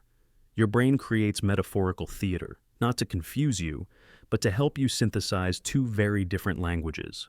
One is the language of facts, reason, structure. The other is the language of desire, fear, intuition. Dreams are the translator, the negotiator, the peacekeeper. Neurologically, this process is observable. During REM sleep, the limbic system, particularly the amygdala and hippocampus, becomes highly active. These are the areas responsible for emotion and memory. Meanwhile, the dorsolateral prefrontal cortex, the seat of logical reasoning, goes dark. This reversal allows emotion to take the lead. And in doing so, the brain pulls unresolved tension into focus, tension that was set aside, buried under the weight of productivity, or ignored due to social constraints. Here's where it gets intense. The more internal conflict a person experiences during the day, especially if it goes unacknowledged, the more vivid and emotionally charged their dreams tend to be. People undergoing major life decisions often report recurring dreams, surreal images, or intense emotional experiences during sleep. It's not random. It's correction. When your conscious mind refuses to choose a side, your dreaming mind creates a dialogue between them, and that dialogue is the dream. Imagine someone torn between staying in a relationship or leaving. By day, they weigh the pros and cons. They analyze compatibility, talk to friends, think about future plans. But the deeper emotional truth, fear of loneliness, guilt, longing, simmers beneath. One night, they dream of standing at a fork in a road, unable to choose a path, while a storm gathers overhead. A child tugs at their hand, begging them to go one way. A shadow blocks the other path. No matter what they do in the dream, they feel stuck. That emotional paralysis is not symbolic of failure. It's a visual representation of inner imbalance. The storm isn't just weather, it's turmoil. The child might represent vulnerability, or innocence, or a desire for safety. The dream has no final answer, but that's not its purpose. Its purpose is to bring the contradiction to the surface, so the mind can begin to integrate it. And this integration doesn't just serve your mental well-being, it also affects your physical state. Studies show that people who suppress emotions experience higher stress responses, but dreams that confront emotional conflict often correlate with improved mood, reduced anxiety, and better decision-making. In other words, dreams help you resolve what reality can't. They don't hand you clarity, but they create space for it. By giving form to the formless, dreams allow you to witness what logic alone cannot solve. This is especially evident in post-traumatic dreaming. People who have endured extreme events often experience recurrent, emotionally charged dreams. Not always direct replays, but symbolic echoes. These dreams often involve shifting scenes, impossible logic, or disjointed imagery. That fragmentation reflects the fractured psyche. But over time, as these dreams evolve, they often become more coherent, more grounded, less chaotic. This progression marks the mind's attempt to restabilize, to find balance in a world that was torn apart. The dream becomes a therapeutic arena where the nervous system, memory, and emotion find new ways to coexist. But it's not just trauma. Even the micro-conflicts of daily life can trigger the balancing act. A harsh word unspoken, a regret never admitted, a feeling you buried because it didn't make sense. Your mind doesn't forget. It files it away until night, when the internal scale can be tipped back toward truth. You dream of falling, because you felt powerless. You dream of flying, because you longed for freedom. You dream of a broken clock, because time or timing has become your enemy. These aren't coincidences. They're part of your system's effort to recalibrate. The balance reset it hypothesis isn't just a theory of dreams, it's a philosophy of healing. It suggests that inside each of us is a self-regulating storyteller, one that will never stop trying to understand us. And every night, it gets a fresh chance to try again, to confront what was denied, to hear what was silenced, to make peace between head and heart, even when we feel like we're falling apart. And maybe that's why some dreams linger for days, long after we've forgotten what we ate for breakfast or what news headlines flashed by. Because those dreams meant something, not in the literal sense, but in the emotional sense. They carried messages from a part of us we rarely visit, a part that wants us to be whole. So, when you wake up with the residue of a strange dream, don't dismiss it. Sit with it. Ask what parts of you were in conflict and what resolution your mind was trying to find. Because even when your conscious self gives up on clarity, your dreaming self doesn't. It keeps searching, it keeps balancing, it keeps resetting the system night after night. And maybe, in that quiet effort, in that shadowy theater of the unconscious, lies one of the most profound truths about being human, that healing doesn't always happen in daylight. Sometimes it happens in the dark, in silence, in symbols, in dreams, where the heart and mind meet not to win, but to understand. The deep simulation belief. You wake up from a dream that felt more real than reality. You were flying, or maybe falling, or walking through a city you've never seen, but somehow knew intimately. The colors were too vivid. The physics bent just slightly wrong. The emotions hit deeper than they should have. And when you open your eyes, there's a strange afterglow, like you left somewhere that wasn't supposed to exist. But what if it did? What if dreams aren't just neurological junk or random firing of the brain, but breaches? Leaks from something bigger? What if reality itself is a simulation, and dreams are side channels, rogue data streams not bound by the rules of your local program? This is the deep simulation belief. And if it's true, everything you thought was real, every law of physics, every sensation of time, every cause and effect, is only true here. Not universally, not fundamentally, just within this construct. And dreams? They might be the fragments of code slipping through the cracks. Let's begin with the foundation. The simulation hypothesis, made famous by thinkers like Nick Bostrom and echoed by Elon Musk, posits that we may be living inside a computer-generated reality created by a more advanced civilization. The argument is mathematical, statistical, and increasingly plausible. If it's possible to simulate consciousness, and if civilizations tend to create simulations, then the number of simulated realities would vastly outnumber the real one. Meaning, the odds we're in a base reality are near zero. But here's where it turns from theory to terrifying. If this world is a simulation, then dreams could be the places where the code breaks. During waking life, your consciousness is rooted in the rules of the simulation: gravity, logic, time. But when you sleep, your consciousness detaches.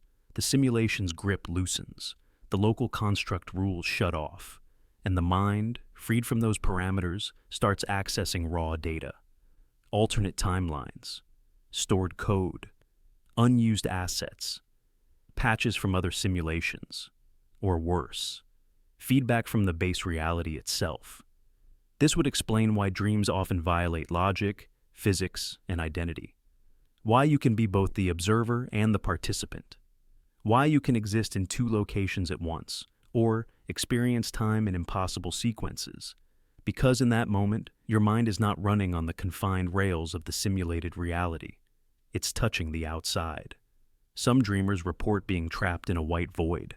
Others find themselves inside impossible architecture, endless hallways, non-Euclidean staircases, infinite reflections. These aren't just surreal, they resemble glitches, errors in spatial rendering, places the simulation doesn't fully define because they weren't meant to be accessed. But in dreams, you breach them. Take recurring dreams of elevators that don't go up or down, but sideways. Doors that open into new dimensions. Endless mirrors. Being watched by faceless beings behind glass. These dream motifs aren't just psychological metaphors. They're recurring across cultures, time periods, and ages. And that pattern itself is suspicious. Why would the same kinds of anomalies appear in people with no shared experience, no communication, and no influence? One possibility, because they're not hallucinations. They're fragments of debug mode, windows into system architecture, accidental glimpses into the scaffolding of the construct. You weren't supposed to see it, but you did, while the conscious mind was offline. There's also the presence of dream characters, entities that seem to move with autonomy, speak in riddles, and sometimes react as if they know more than you. Some people report meeting figures who say things like, "You're not supposed to be here," or "They're watching you," or "Wake up." These aren't just archetypes or symbols. What if they're system agents, firewalls, programs trying to guide, redirect, or contain you?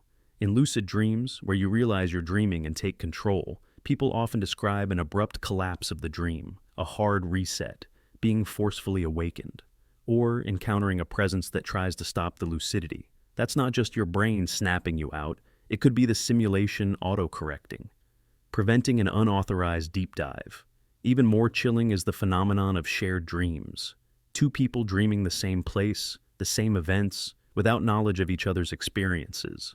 There are cases of siblings dreaming the same world for years, of strangers meeting in dreams, comparing notes, and finding overlaps.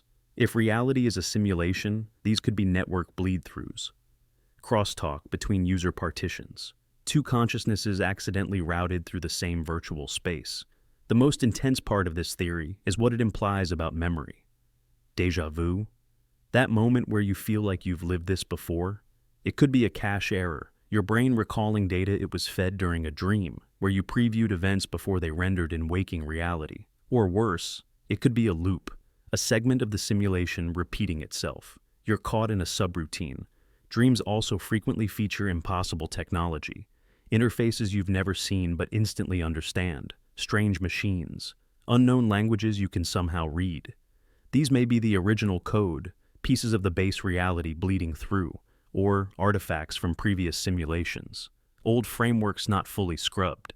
This all raises a terrifying possibility. What if your dreams are more real than your waking life? What if the world you wake to is a constraint, an environment designed for your consciousness to learn, adapt, or suffer, and dreams are your only moments of true perception? The one time your mind gets to remember, it's trapped inside something artificial. The deep simulation belief reframes every nightmare, every strange dreamscape, every déjà vu. They aren't meaningless. They're messages. Some distorted, some encrypted, some denied. Your mind is receiving data it can't process within this environment. And so, it shows it to you the only way it can, through dreams, in symbols, in glitchy physics, in repeated sequences, in warnings you don't yet understand. So, the next time you dream of falling endlessly, of flying through alien cities, of doors that won't open, don't dismiss it. Don't say it was just a dream, because if reality is a simulation, then dreams aren't fiction, they're fractures. And you just caught a glimpse of the edge. You're not just dreaming, you're remembering, accessing, waking up, one fragmented line of code at a time. The signal interference model, you close your eyes, drift into sleep, and suddenly you're somewhere else. A desert under twin moons, a city floating in the sky. A language you don't understand fills your ears. You're not you, but someone else, living a life that isn't yours. And when you wake up, it's gone. No explanation. No connection to your daily life. But it felt real, too real. And it leaves you with one haunting question. What did I just see? According to the signal interference model, your dreams might not just be internal. They could be transmissions, static bleeding through the cracks of perception.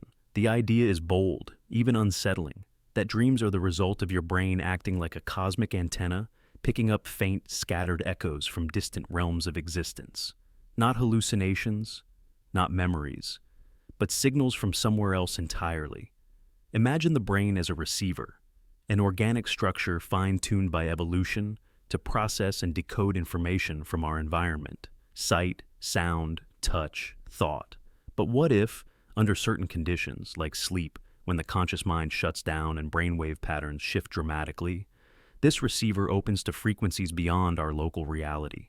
Just like an old radio picking up voices between stations, maybe the dreaming mind picks up fragments, bits and pieces of something alien, something outside, other dimensions, parallel worlds, civilizations we'll never touch in waking life, cosmic signals drifting endlessly through space and time, until they land, for a moment, inside your sleeping mind. This isn't pure fantasy. In quantum physics, the multiverse theory proposes infinite realities, each playing out different outcomes, and string theory suggests extra dimensions, layers of reality we can't perceive directly. If these exist, why wouldn't some kind of energetic leakage occur? Why wouldn't fragments of those realms occasionally slip into our awareness, especially during states where the brain is untethered from waking logic? Dreams are already electrical storms. During REM sleep, the brain is as active, if not more active, than when we're awake. But that activity isn't governed by logic or linear thought. It's fluid, emotional, symbolic. The perfect environment for stray signals to embed themselves. And we wouldn't recognize them as transmissions. We'd interpret them as dreams, because that's all our mind knows how to do with unfamiliar data. Think about it. Have you ever dreamed of places so elaborate, so consistent, so detailed, that they seem more like memories than imagination? Cities with functioning infrastructure, maps you intuitively understand, cultural rules you follow without question. This goes beyond random imagery. It feels downloaded, as if you're experiencing someone else's life, or channeling something from far beyond your own timeline. One man reported dreaming for years about a planet with red oceans and black trees. Every time he returned in his dreams, the location remained consistent. He knew how to breathe the air. He knew the names of the stars. He remembered past visits. This wasn't fantasy roleplay. It was recall. But recall from where? He had no memory of inventing the place, no book or show to explain it. It arrived, fully formed, in the silence of sleep. Could it be that his brain had tuned into a signal, faint but insistent, from a parallel realm? The signal interference model explains phenomena like recurring dreams, prophetic visions, and inexplicable symbols that later appear in real life. If consciousness is capable of expanding during dream states, slipping past ordinary perception, it may be brushing against information streams from places beyond time, space, or identity. And it's not always pleasant. Some people describe dreams of alien invasions, collapsing dimensions, or dying planets, recurring nightmares that seem too cohesive to be pure imagination. These could be emergency broadcasts, echoes of distant collapses, signals lost in the cosmic noise, now playing out as horror in someone else's sleep. There's a compelling theory in neuroscience called source monitoring error. It's the brain's difficulty in identifying the origin of a memory. Sometimes, it can't tell if a memory came from a dream or a real experience. That confusion may be even more profound if the memory wasn't yours to begin with. If the dream wasn't a creation, but a reception. You remember the emotion, the setting, the faces, but none of it fits your life, because it doesn't belong here. Some dreamers speak of seeing things that don't exist yet, technologies not invented, places not discovered, words and languages never spoken. And then, years later, they encounter fragments of those things in waking life. A place they saw in a dream turns out to be real. A stranger from a dream appears on the street. These moments are dismissed as coincidence. But what if they're not? What if dreams are low-fidelity signals, echoing through dimensions, delayed by time, scrambled by consciousness? This idea also opens a disturbing possibility that we might not be the only ones listening. If signals travel between realms, other minds, other receivers may be picking up on us. Your most vivid dreams might be echoes of someone else's reality. And your life might be broadcasting its own data, recorded, echoed, and replayed in the dreamscape of another world. It's not hard to imagine consciousness as a web, interconnected, interdimensional. Dreaming becomes more than rest. It becomes a moment of alignment, when your frequency syncs, however briefly, with something bigger, something unfathomable. The dream is the flicker, the glimpse, the distant voice distorted by static, whispering across the gulf. So, the next time you dream of a starless sky, or a conversation with someone who doesn't exist, or a reality that obeys no known law, don't write it off. Don't rush to forget. Because maybe, just maybe, you caught a signal. Maybe your mind, for a moment, became a receiver. And what you saw wasn't imagination. It was contact. You didn't dream it. You picked it up. A whisper from the infinite. A fragment from the elsewhere. Proof that we are never truly alone, not even in sleep. The ego dissolution mechanism. In the dream there is no name, no past, no mirror to tell you who you are. You are the wind. You are a stranger. You are watching yourself from across the room. Or you are no one at all. The lines blur, and what once defined you begins to evaporate. There is no judgment, no identity. Only experience and something deeper behind it. You wake up, not confused, but transformed. You can't explain why. You only know something in you has shifted. This is the ego dissolution mechanism. The ego dissolution mechanism is a theory that suggests one of the most profound functions of dreaming is to temporarily dismantle the ego, the sense of self, the inner narrator, the mental scaffolding that says, "This is me," to allow for deep spiritual or psychological healing. It's a state not unlike what people report under the influence of powerful psychedelics like psilocybin or DMT. But in dreams, it happens naturally, quietly, repeatedly, every single night. During waking life, the ego is a necessity. It organizes thoughts, filters perception, makes decisions, and helps navigate the chaos of the world. But it is also a mask, a boundary, a prison. It holds pain in place. It nurtures grudges, shame, fear. And sometimes, the only way to heal is to step outside of it. Dreams are one of the few natural states where this is possible. During REM sleep, the brain's default mode network, the hub responsible for maintaining the sense of self, becomes less active. The inner monologue fades. The hierarchy collapses. That little voice that's always judging, analyzing, narrating, it goes silent. And in that silence, the deeper mind emerges. People often report dreams where they are not themselves. They become animals, strangers, even inanimate objects. Some float without bodies, watching events unfold like a ghost. Others experience what seem to be past lives, or lives that aren't theirs. In each of these, the I dissolves. What remains is pure awareness, unfiltered experience. No need to define, defend, or explain. Just being. Why does this matter? Because the ego, while useful, is also a source of suffering. It clings to trauma, repeats narratives of unworthiness, resists change, fears death. When the ego dissolves, even briefly, those rigid narratives break apart. Old wounds can be seen from new angles. The inner critic falls silent, and for a moment, something kinder takes its place. Think of someone burdened with guilt. Every day they carry it like a stone in their chest. But in the dream, they are not themselves. They're someone else, someone who forgives, or someone who is forgiven. When they wake, the ego snaps back into place, but something lingers, a feeling, a vision, a new interpretation of their past. The dream didn't erase the pain, it reframed it. This mirrors what happens during psychedelic experiences. Under substances like ayahuasca or LSD, users often report ego death, the total collapse of self-identity. In that state, they witness traumatic memories without being consumed by them.